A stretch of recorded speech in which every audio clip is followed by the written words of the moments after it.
ಪಕ್ಷದ ಅಧ್ಯಕ್ಷ ಸ್ಥಾನ ಅಂದ ಸಂದರ್ಭದಲ್ಲಿ ಕಾರ್ಯಕರ್ತರನ್ನ ಸಂಘಟಿಸುವಂಥದ್ದು, ಹಿರಿಯ ಮತ್ತು ಕಿರಿಯ ನಾಯಕರನ್ನ ಒಗ್ಗೂಡಿಸುವಂಥದ್ದು, ವಿಶ್ವಾಸಕ್ಕೆ ತೆಗೆದುಕೊಳ್ಳುವಂಥದ್ದು ಬಹುದೊಡ್ಡ ಜವಾಬ್ದಾರಿ ಅದು. ಆದರೆ ರಾಜ್ಯ ಬಿಜೆಪಿಯ ವಿಚಾರಕ್ಕೆ ಬರೋದಾದ್ರೆ ಅದು ಏನಾಗಿದೆಯೋ ನಿಜಕ್ಕೂ ಕೂಡ ಅರ್ಥ ಆಗ್ತಾ ಇಲ್ಲ. ವಿಜಯೇಂದ್ರನ್ನ ಆ ಸ್ಥಾನದಿಂದ ಕೆಳಗಿಳಿಸದೆ ಹೋದರೆ ಬಿಜೆಪಿಯ ಅವನತಿ ಆಗತ್ತೆ ಅಂತ ಅದೇ ಪಕ್ಷದ ನಾಯಕರು ಹೇಳ್ತಿದ್ದಾರೆ. ಇನ್ನು ಡಾಕ್ಟರ್ ಕೆ ಸುಧಾಕರ್ ಇವತ್ತು ಮಾತಾಡೋ ಸಂದರ್ಭದಲ್ಲಿ ವಿಜಯೇಂದ್ರ ಬಂಡವಾಳವನ್ನು ಅಮಿತ್ ಶಾ ಮುಂದೆ ಬಿಚ್ಚಿಡ್ತೀನಿ ಅನ್ನುವಂಥ ವಿಚಾರವನ್ನು ಪ್ರಸ್ತಾಪ ಮಾಡ್ತಾರೆ. ಅಂದರೆ ಅದೇನೋ ಹಾದಿರಂಪ ಬೀದಿರಂಪ ಅಂತಾರಲ್ಲ, ಹಾಗಾಗಿದೆ ರಾಜ್ಯ ಬಿಜೆಪಿಯ ಪರಿಸ್ಥಿತಿ. ನೋಡಿ, ರಾಜ್ಯದಲ್ಲಿ ಒಂದು ಪ್ರಬಲ ವಿರೋಧ ಪಕ್ಷ ಇಲ್ವಲ್ಲ ಅನ್ನುವಂತಹ ಒಂದು ಸನ್ನಿವೇಶ ನಿರ್ಮಾಣವಾಗಿದೆ. ಅದಕ್ಕೆ ಬಿಜೆಪಿ ನೇರ ಕಾರಣ ಅಂತಲೇ ಹೇಳ್ಬೋದು. ಆಡಳಿತ ಅಂತ ಒಂದು ಪಕ್ಷ ಇರುತ್ತೆ, ಅದಕ್ಕೆ ಎಷ್ಟು ಜವಾಬ್ದಾರಿ ಇರುತ್ತೋ ವಿರೋಧ ಪಕ್ಷಕ್ಕೂ ಕೂಡ ಅಷ್ಟೇ ಜವಾಬ್ದಾರಿ ಇರುತ್ತೆ. ರಾಜ್ಯ ಬಿಜೆಪಿಯ ನಾಯಕರು ಅದನ್ನೆಲ್ಲ ಮರೆತು ಬಿಟ್ಟಿದ್ದಾರೆ. ಅಸಲಿಗೆ ಬಿಜೆಪಿಯಲ್ಲಿ ಏನಾಗ್ತಾ ಇದೆ, ಈ ಸಮಸ್ಯೆಯನ್ನು ಬಗೆಹರಿಸೋದಕ್ಕೆ ಹೈಕಮಾಂಡ್ ಯಾಕೆ ಅಂಥ ಮುತುವರ್ಜಿಯನ್ನು ವಹಿಸ್ತಾ ಇಲ್ಲ, ಮುತುವರ್ಜಿ ವಹಿಸಿದ್ರೂ ಕೂಡ ಅದು ಯಾಕೆ ಸಾಧ್ಯ ಆಗ್ತಾ ಇಲ್ಲ, ಕೂಲಂಕುಷವಾಗಿ ಮಾತಾಡೋಣ. ನಾನು ದಿವ್ಯಶ್ರೀ.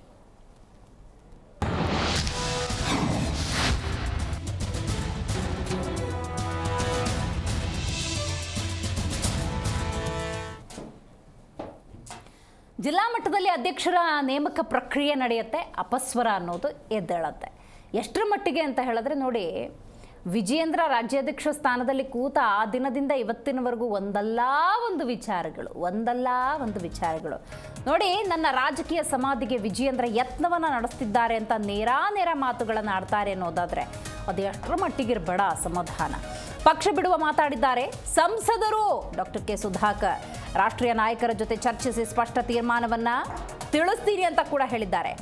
BY ವಿಜಯೇಂದ್ರಗೆ ಅನುಭವದ ಕೊರತೆ ಎದ್ದು ಕಾಣ್ತಾ ಇದೆ.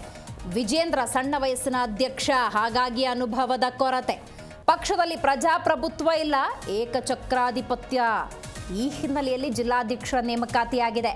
ಯಡಿಯೂರಪ್ಪರಿಗಿಂತಲೂ ವಿಜಯೇಂದ್ರ ಹಾಗಾದ್ರೆ ದೊಡ್ಡವರಾಗ್ಬಿಟ್ರ ಅಂತ ಪ್ರಶ್ನೆಯನ್ನ ಮಾಡಿದ್ದಾರೆ. ಹೈಕಮಾಂಡ್ ಭೇಟಿಯ ನಂತರ ಪಕ್ಷ ಬಿಡುವ ಬಗ್ಗೆ ಅಂತಿಮ ತೀರ್ಮಾನವನ್ನು ತೆಗೆದುಕೊಳ್ಳೋದಾಗಿ ಡಾಕ್ಟರ್ ಕೆ ಸುಧಾಕರ್ ಹೇಳಿದ್ದಾರೆ. ನಾನು ಆಗಲೇ ಉಲ್ಲೇಖ ಮಾಡಿದ ಹಾಗೆ ನೋಡಿ, ಅಧ್ಯಕ್ಷ ಸ್ಥಾನ ಅಂದರೆ ಅದೊಂದು ಬಹುದೊಡ್ಡ ಜವಾಬ್ದಾರಿ. ನೋಡಿ, ತಳಮಟ್ಟದ ಕಾರ್ಯಕರ್ತರು BJP ವಿಚಾರಕ್ಕೆ ಬರೋದಾದರೆ ನಿಜಕ್ಕೂ ಕೂಡ ಅಸಹಾಯಕರಾಗಿಬಿಟ್ಟಿದ್ದಾರೆ. ಮತ್ತು ಡಿಸಪಾಯಿಂಟ್ಮೆಂಟ್ ಅಂತಾರಲ್ಲ, ಬಿಗ್ಗೆಸ್ಟ್ ಡಿಸಪಾಯಿಂಟ್ಮೆಂಟ್ ಅದಾಗ್ಬಿಟ್ಟಿದೆ. ನಾವು ಈ ನಾಯಕರನ್ನು ಫಾಲೋ ಮಾಡ್ತಿದ್ದೇವ, ನಾವು ಈ ಪಕ್ಷವನ್ನು ಫಾಲೋ ಮಾಡ್ತಾ ಇದ್ದೀವ ಅನ್ನುವಂತಹ ಒಂದು ನೋವಿನಲ್ಲಿ ಕಾರ್ಯಕರ್ತರಿದ್ದಾರೆ. ನನಗೆ ಹಲವಾರು ಸಂದರ್ಭದಲ್ಲಿ ಹೀಗೆ ಅನಿಸುತ್ತೆ, ಕಾರ್ಯಕರ್ತರ ಹಿತದೃಷ್ಟಿಯಿಂದ ಯಾವ ದೊಡ್ಡ ಸೊಕ್ಕಾಲ್ಡ್ ನಾಯಕರು ಯೋಚನೆ ಮಾಡೋದಿಲ್ವ ಅಂತ.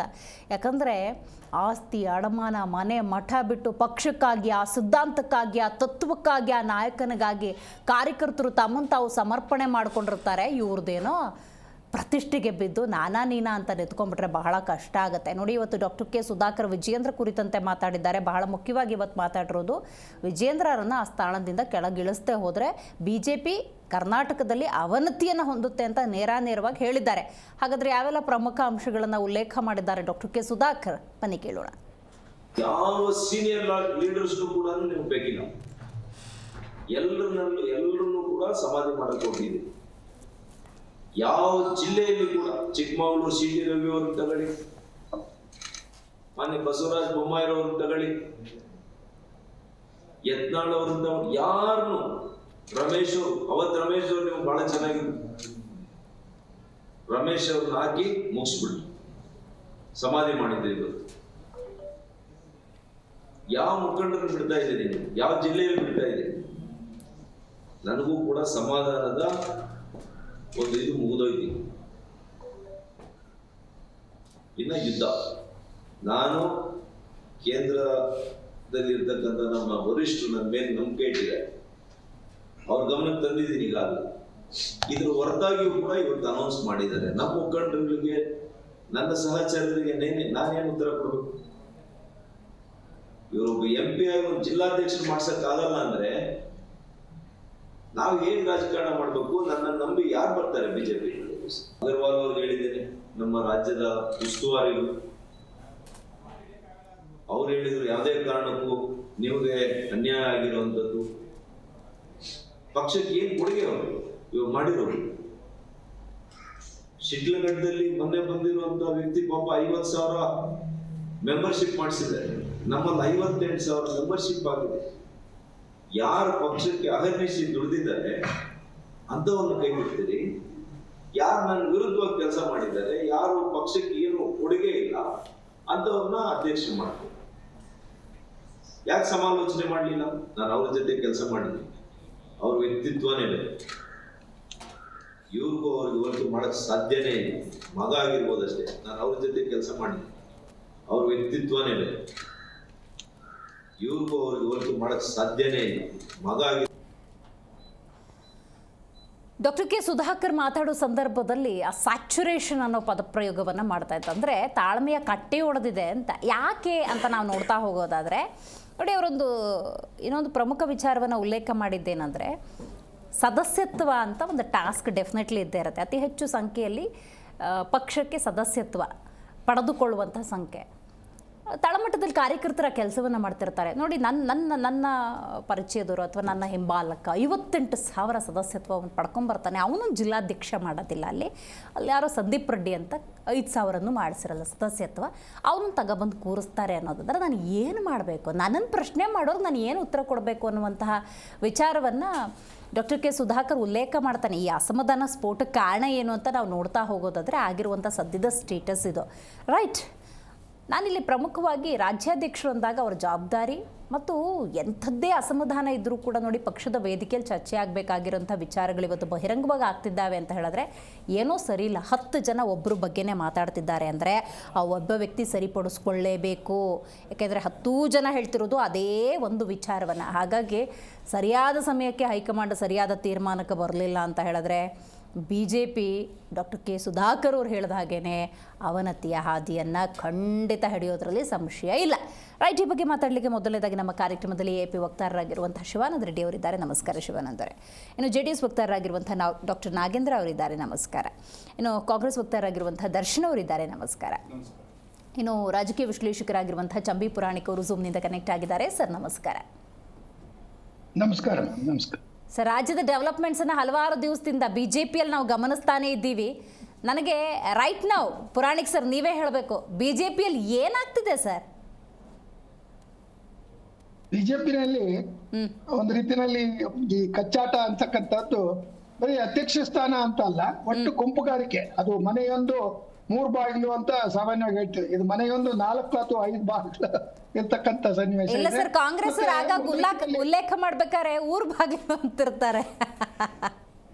ಅದೇ ಅದನ್ನ ನಾವು ಇನ್ನೊಂದ್ ಸ್ವಲ್ಪ ತಿದ್ದುಪಡಿ ಮಾಡಿ 4 ಬಾಗಿಲು ಅಂತ ಹೇಳಿ. ಯಾಕಂದ್ರೆ ಅಲ್ಲಿ ನೋಡಿ, ಯತ್ನಾಳದ ಒಂದು ಗುಂಪು, ರಮೇಶ್ ಜಾರಕಿಹೊಳಿ ಯತ್ನಾಳ್, ಜೊತೆಗೆ ಇವರು ಪ್ರತಾಪ್ ಸಿಂಹ ಮತ್ತೆ ಲಿಂಬಾವಳಿ ಇವ್ರದ್ದು ಒಂದು ಗುಂಪು. ಮತ್ತೆ ಇನ್ನ ಬೇರೆ ಬೇರೆ ರೀತಿಯಾಗಿ ಆಲೋಚನೆ ಮಾಡೋದಾದ್ರೆ ವಿಜಯೇಂದ್ರ ಪರವಾಗಿರ್ತಕ್ಕಂಥ ಈ ರೇಣುಕಾಚಾರ್ಯ ಅವರ ಒಂದು ಗುಂಪು, ಮತ್ತೆ ತಟಸ್ಥರಾಗಿರ್ತಕ್ಕಂಥವ್ರು ಅರವಿಂದ್ ಬೆಲ್ಲದಂತವ್ರು, ಅವರು ಕಾಂಟ್ರವರ್ಸಿಗೆ ಹೋಗೋದಿಲ್ಲ, ಅವರು ಎಲ್ಲರನ್ನೂ ಸಮಾಧಾನವಾಗಿ ಒಟ್ಟಿಗೆ ಕೊಂಡೋಗಿ. ಸೊ ಈ ರೀತಿಯ ಒಂದು ಸನ್ನಿವೇಶದಲ್ಲಿ ಪ್ರಜಾಪ್ರಭುತ್ವದ ದೌರ್ಬಲ್ಯ ಏನಂದ್ರೆ, ಪಕ್ಷ ಅಧಿಕಾರದಲ್ಲಿದ್ದಾಗ ಅಧಿಕಾರಕ್ಕಾಗಿ ಕಚ್ಚಾಟ ಮಾಡ್ತಾರೆ. ಆದ್ರೆ ಇವರು ವಿರೋಧ ಪಕ್ಷವಾಗಿ ಒಂದು ಪಕ್ಷದ ಸೋಲು ಮತ್ತು ಅದಕ್ಕೆ ಆಗಿರ್ತಕ್ಕಂಥ ಏನು ಒಂದು ರೀತಿಯಲ್ಲಿ ಹಿನ್ನಡೆ ಆಗಿದೆ ಅದನ್ನ ಸರಿಪಡಿಸುವ ಮಾರ್ಗದಲ್ಲಿ ಪಕ್ಷದ ಅಧ್ಯಕ್ಷರು ಮತ್ತೆ ಅಲ್ಲಿರ್ತಕ್ಕಂಥ ಕಾರ್ಯಕರ್ತರು ಎಲ್ಲ ಹೋಗ್ಬೇಕು. ಆದ್ರೆ ಇಲ್ಲಿ ವಿಜಯೇಂದ್ರ ಅವರಿಗೆ ಒಂದು ರೀತಿಯಲ್ಲಿ ಅಡ್ವಾಂಟೇಜ್ ಇದೆ. ಯಾಕಂದ್ರೆ ಅವರು ಒಂಥರ ಡೈನಾಸ್ಟಿಕ್ ಪಾಲಿಟಿಕ್ಸ್ ಇಂದಾನೆ ಬಂದಿರ್ತಕ್ಕಂಥ, ಅವ್ರಿಗೇನು ಯಾವುದೇ ರೀತಿಯ ರಾಜಕೀಯವಾದ ಅನುಭವ ಇಲ್ಲ ನಿಜ. ಆದ್ರೆ ಅವರು ತಮಗೆ ಇರ್ತಕ್ಕಂಥ ಈ ಒಂದು ಸುವರ್ಣ ಅವಕಾಶವನ್ನ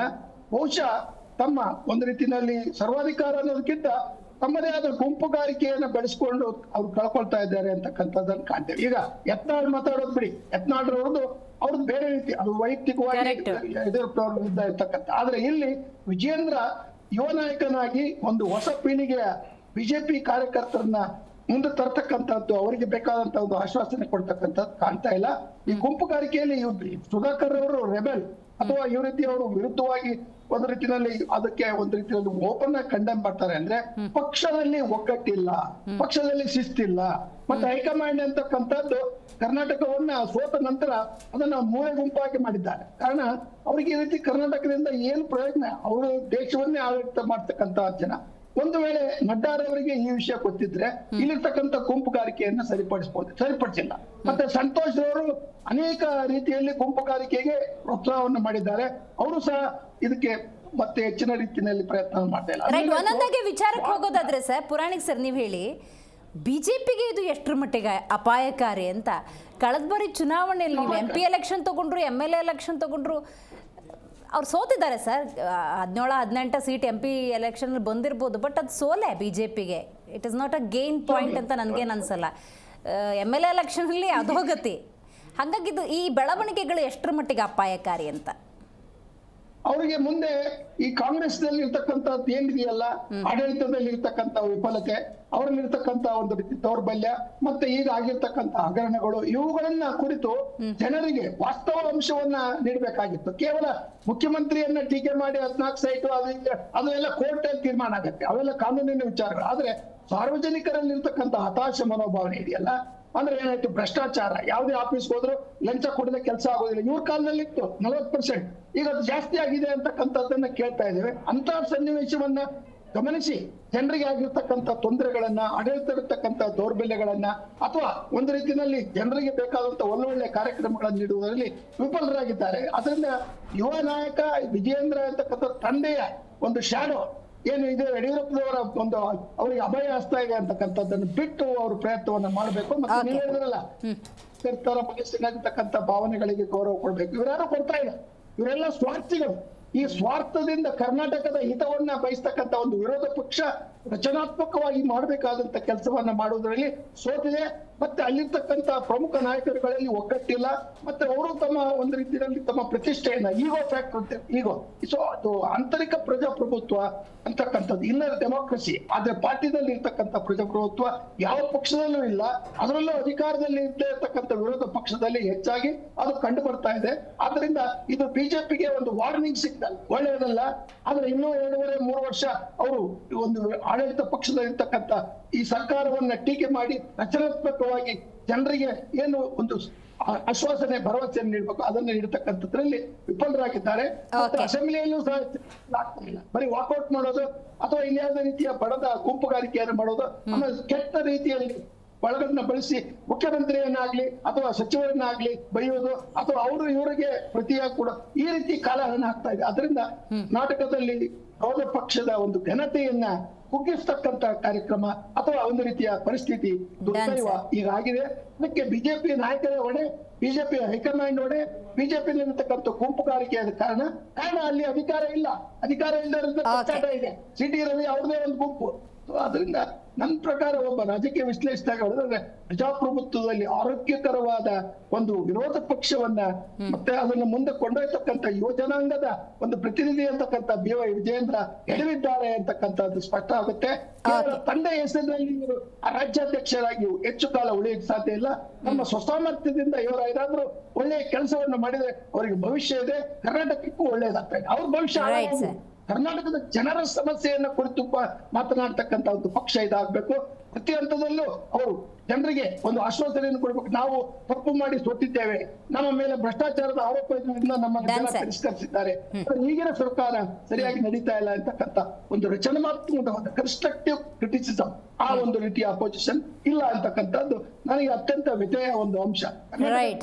got it sir, got it. ಬರ್ತೀನಿ, ಮಾತಾಡ್ತೀನಿ ನಿಮ್ಮ ಜೊತೆ. ಶಿವಾನಂದ್ ಅವರೇ, ಒಂದು ಪಕ್ಷ ಅಂದಾಗ, ರಾಜ್ಯಾಧ್ಯಕ್ಷರ ಸ್ಥಾನ ಅಂದಾಗ ಬಹುದೊಡ್ಡ ಜವಾಬ್ದಾರಿ ಯಾಕೋ ವಿಜಯೇಂದ್ರ ಅವರು ಎಡುತ್ತಿದ್ದಾರೆ ಅನ್ನೋದು ಸ್ಪಷ್ಟವಾಗಿ ಗೊತ್ತಾಗ್ತಾ ಇದೆ. ಇದು BJP ಅವನತಿಗೆ ಪ್ರಮುಖ ಕಾರಣ ಆಗ್ಬೋದು ಅಂತ ಅನ್ಸುತ್ತಾ?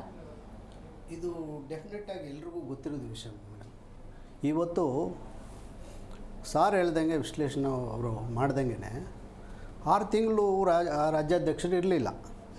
ಆಮೇಲೆ ರಾಜ್ಯಾಧ್ಯಕ್ಷರು ಮಾಡಿದ ಮೇಲೆ ಸಾರ್ ಹೇಳಿದ್ರು 4 ಬಾಗಿಲು ಅಂತ. ಆ್ಯಕ್ಚುಲಿ ಪಾಲ್ ಬಿದ್ದೋಗಿದೆ, ಅದನ್ನು ಬಾಗಿಲುಗಳೇ ಇಲ್ಲ, ಎಲ್ಲ ಕಿತ್ಕೊಂಡು ಹೋಗ್ಬಿಟ್ಟಿದ್ದಾರೆ. ಇವಾಗ ಯಾರು ಎಲ್ಲಿ ಬೇಕಾದ್ರೂ ಬಾಗಿಲಲ್ಲಿ ಓಡಾಡ್ಬೋದು, ಬರ್ಬೋದು, ಆ ಥರ ಆಗ್ಬಿಟ್ಟಿದೆ. ಸಾರ್ ಹೇಳ್ದಂಗೆ ಇವಾಗ ಭ್ರಷ್ಟಾಚಾರ ಬಗ್ಗೆ ಇವ್ರು ಯಾರೂ ಮಾತಾಡ್ತಾ ಇಲ್ಲ. ಬರೀ ರಾಜ್ಯಾಧ್ಯಕ್ಷರ ಬಗ್ಗೆ ಈ ಬನಗಳು ಮಾಡಿಕೊಂಡು ಇವಾಗ ಶ್ರೀರಾಮುಲು ಬೇರೆ ಶುರು ಮಾಡಿದ್ದಾರೆ. ಶ್ರೀರಾಮುಲು ಮತ್ತು ರಮೇಶ್ ಜಾರಕಿಹೊಳಿ ಒಟ್ಟಿಗೆ ಆಗ್ಬಿಟ್ಟಿದ್ದಾರೆ, ವಾಲ್ಮೀಕಿ ಸಮುದಾಯ ಅಂತ. ಮುಂಚೆ ಅವ್ರಿಗೆ ಆಗ್ತಾ ಇರಲಿಲ್ಲ. ಇವಾಗ ಅವ್ರು ಹೇಳ್ತಾರೆ ನಾನು ಯತ್ನಾಳ್ಗೆ ಸಪೋರ್ಟ್ ಮಾಡ್ತೀನಿ ಅಂತ ಅವ್ರು ಹೇಳ್ತಾ ಇದ್ದಾರೆ.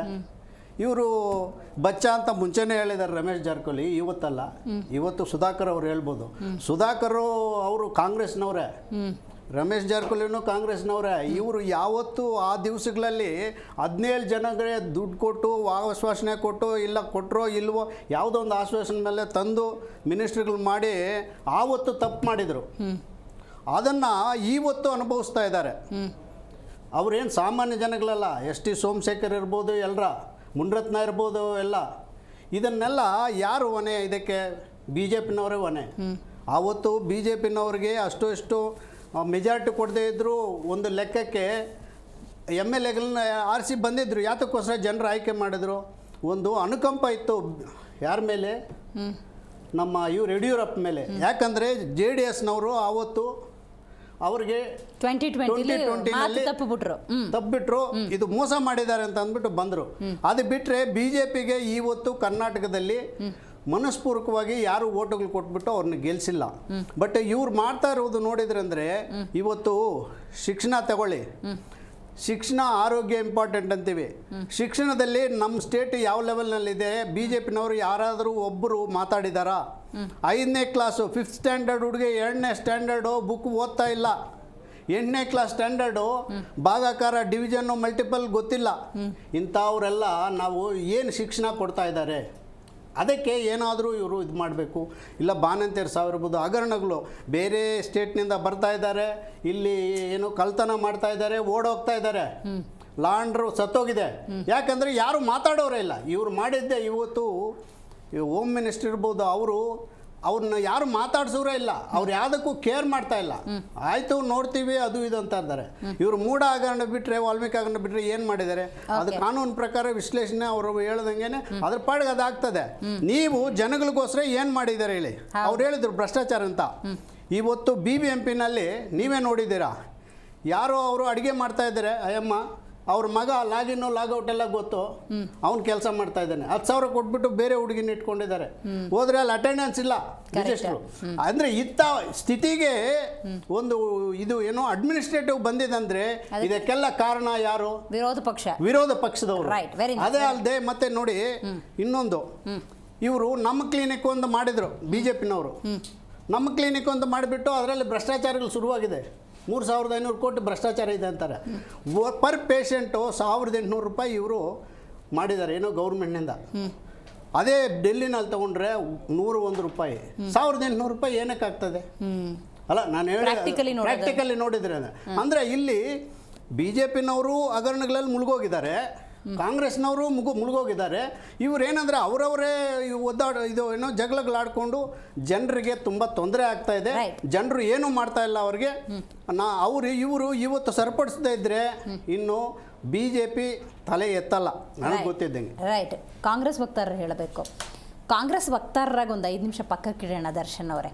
ಪೊಲಿಟಿಕಲಿ ಪ್ರಾಕ್ಟಿಕಲಿ ನಾವು ನೋಡೋಣ, ಒಂದು ಪ್ರಬಲ ವಿರೋಧ ಪಕ್ಷ ಬೇಕು ದರ್ಶನ್ ಅವರೇ. ನನಗೆ ಮೇಡಮ್ ಸತ್ಯ ಹೇಳ್ತೀನಿ, ನನಗೆ ಮಾತಾಡಕ್ಕೆ ಬೇಜಾರಾಗ್ತಿದೆ. ಒಂದಿನ ಆದ್ರೂ ಒಂದು ಪಕ್ಷದ ಮಾತಾಡ್ಬೋದು, ದಿನ ಬೆಳಗಾದ್ರೆ ಇವ್ರು ಹೊಡೆದಾಡ್ತಾ ಇದ್ರೆ ನಮ್ದು ಯಾವ ಕರ್ಮ ಇದು? BJP ಅವ್ರು ಮಾತಾಡುವಂಥದ್ದು ಪ್ರಾಮಾಣಿಕವಾಗಿ ನಾನು ಹೇಳ್ತಾ ಇದ್ದೀನಿ. ಒಂದು ಮೇಡಮ್ ನಿಮ್ಗೊಂದು ಕತೆ ಹೇಳ್ತೀನಿ. ದೇವರು ನಡ್ಕೊಂಡು ಹೋಗ್ತಾ ಇರ್ತಾನಂತೆ, ದೇವರು ಭಗವಂತ. ದೇವ್ರ ಕಾಲಡಿಗೊಂದು ಅಳಿಲು ಸಿಕ್ಕಾಕೊಳ್ಳುತ್ತಂತೆ. ದೇವರು ತುಳಿತಾನಂತೆ. ಅಳಿಲು ಏನು ಮಾಡಲ್ಲ, ಕಸಕ್ ಪಿಸಕ್ ಅನ್ನಲ್ಲ, ಆದ್ರೆ ನೋವಾಗ್ತಾ ಇದೆ. ದೇವ್ರು ಯಾಕೋ ಗಮನಿಸಿ, ಅಯ್ಯೋ ಅಳಿಲೆ, ನಾನು ತುಣಿದಿದ್ದೀನಿ, ನಿನಗೆ ನೋವಾಗ್ತಾ ಇದೆ, ಒಂದು ಚೂರಕ್ಕಾದ್ರೂ ನೀನು ನನ್ನ ಕಾಪಾಡು ಅಂತ ಒಂದು ಮಾತು ಹೇಳ್ಬೋದಿತ್ತಲ್ಲ ಅಂತ ಹೇಳಿದಾಗ ಭಗವಂತ ಹೇಳ್ತಾನಂತೆ, ಅಳಿಲೆ ಹೇಳುತ್ತಂತೆ, ನೀನೇ ಭಗವಂತ, ನೀನೇ ಹಾಕೊಂಡು ನನ್ನ ತುಳಿದಿದೀಯಾ, ಇನ್ನು ನಾನು ಏನು ಮಾತಾಡ್ಲಿ ಅಂತ. ಇವತ್ತು ಮಾನ್ಯ ನರೇಂದ್ರ ಮೋದಿ ಅವ್ರನ್ನ ಅಥವಾ ಈ ಎಲ್ಲ ನಾಯಕರನ್ನ ನಂಬ್ಕೊಂಡು ಆ ಥರ ಭಾವನೆಗಳನ್ನೆಲ್ಲ ಇಟ್ಕೊಂಡಿದ್ರು BJP ಕಾರ್ಯಕರ್ತರು ಇವರು ಕಿತ್ತಾಟಕ್ಕೆ ಅವ್ರನ್ನ ಹಾಕೊಂಡು ತುಳಿತಾ ಇದ್ದಾರೆ. ಅವರ ಕಣ್ಣಲ್ಲಿ ರಕ್ತ ಕಣ್ಣೀರೇ ಹರಿತಾ ಇದೆ. ಅವ್ರ ಬಗ್ಗೆ ಇವ್ರಿಗೆ ಆಲೋಚನೆನೂ ಇಲ್ಲ, ವಿಚಾರಗಳು ಇಲ್ಲ. ಒಂದು ಮೇಡಮ್, BJPಯ ಪರಿಸ್ಥಿತಿ ಬೇರೇನೂ ಆಗಿಲ್ಲ ಮೇಡಮ್. ಯಾವ ರೀತಿ ಅಂದರೆ ಟೈಟಾನಿಕ್ ಸಿನಿಮಾ ನೋಡಿರ್ಬೇಕು ನೀವು. ಅಲ್ಲಿ ಪ್ರಣಯ ಪಕ್ಷಿಗಳೆಲ್ಲ ಜೊತೆಯಾಗಿ ಓಡಾಡೋದು ಇವೆಲ್ಲ ನಡೀತಾ ಇರ್ತದೆ. ಹಾಗೆ ಹೋಗ್ತಾ ಹೋಗ್ತಾ ಟೈಟಾನಿಕ್ ಹಡಗು ಗುದ್ದಾಗ ಒಂದೇ ಸರಿ ಯಾರೂ ಮುಳುಗಲ್ಲ, ನಿಧಾನವಾಗಿ ಹಡಗೂ ಮುಳುಗ್ತದೆ, ನಿಧಾನವಾಗಿ ಅದರಲ್ಲಿದ್ದವರೂ ಮುಳುಗ್ತಾರೆ. ಕೊನೆಗೆ ಅದೊಂದು ಇತಿಹಾಸದ ಗತ ಕಾಲಕ್ಕೆ ಹೋಗಿ ಸರಿತದೆ, ಅದು ಸರಿದಿದೆ. ಹಾಗೇನೆ ಇವತ್ತು BJPಯ ಕತೆ ಮುಳುಗುವ ಟೈಟಾನಿಕ್ ಹಡಗಾಗಿದೆ.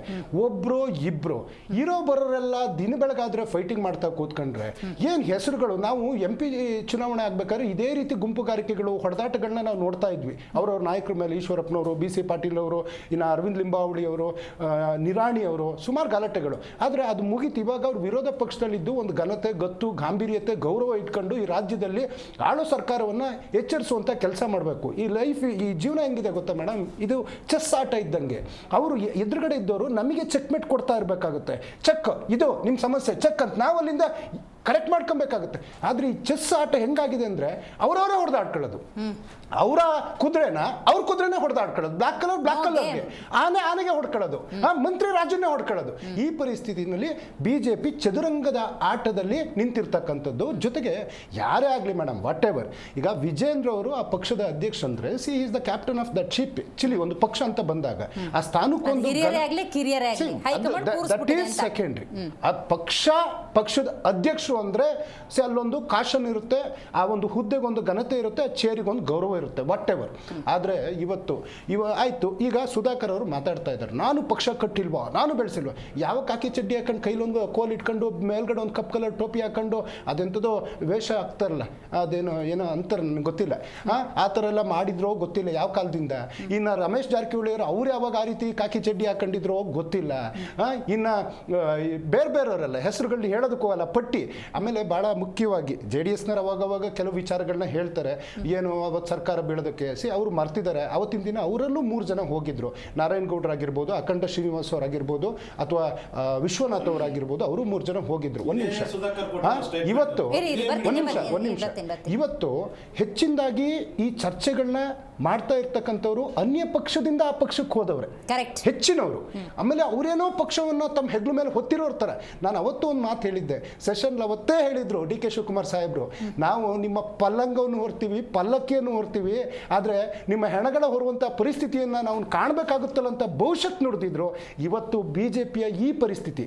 ಆಮೇಲೆ ಬಹಳ ಮುಖ್ಯವಾಗಿ ಮೇಡಮ್, ನಾವು ಕನ್ನಡಿಗರು, ಕರ್ನಾಟಕ, ಇವರು ಮಾತೆತ್ತಿದ್ರೆ ಮೊನ್ನೆ ಶ್ರೀರಾಮುಲು ಅವರು ಹೇಳಿದ್ರು, ನನಗೆ ಅನ್ಯಾಯ ಆಗಿದೆ, ನಾನು ದೆಹಲಿಗೆ ಹೋಗಿ ಮಾತಾಡ್ತೀನಿ. ಇವತ್ತು ಸುಧಾಕರ್ ಅವರು ಹೇಳ್ತಿದ್ದಾರೆ, ನನಗೆ ಅನ್ಯಾಯ ಆಗಿದೆ, ನಾನು ದೆಹಲಿಗೆ ಹೋಗಿ ಮಾತಾಡ್ತೀನಿ. ಯತ್ನಾಳ್ ಅವರು ಹೇಳ್ತಾರೆ, ನನಗೆ ಅನ್ಯಾಯ ಆಗಿದೆ, ನಾನು ದೆಹಲಿಗೆ ಹೋಗಿ ಮಾತಾಡ್ತೀನಿ. ರಮೇಶ್ ಜಾರಕಿಹೊಳಿ ಅವರು ಹೇಳ್ತಾರೆ, ನನಗೆ ಅನ್ಯಾಯ ಆಗಿದೆ, ನಾನು ದೆಹಲಿಗೆ ಹೋಗಿ ಮಾತಾಡ್ತೀನಿ.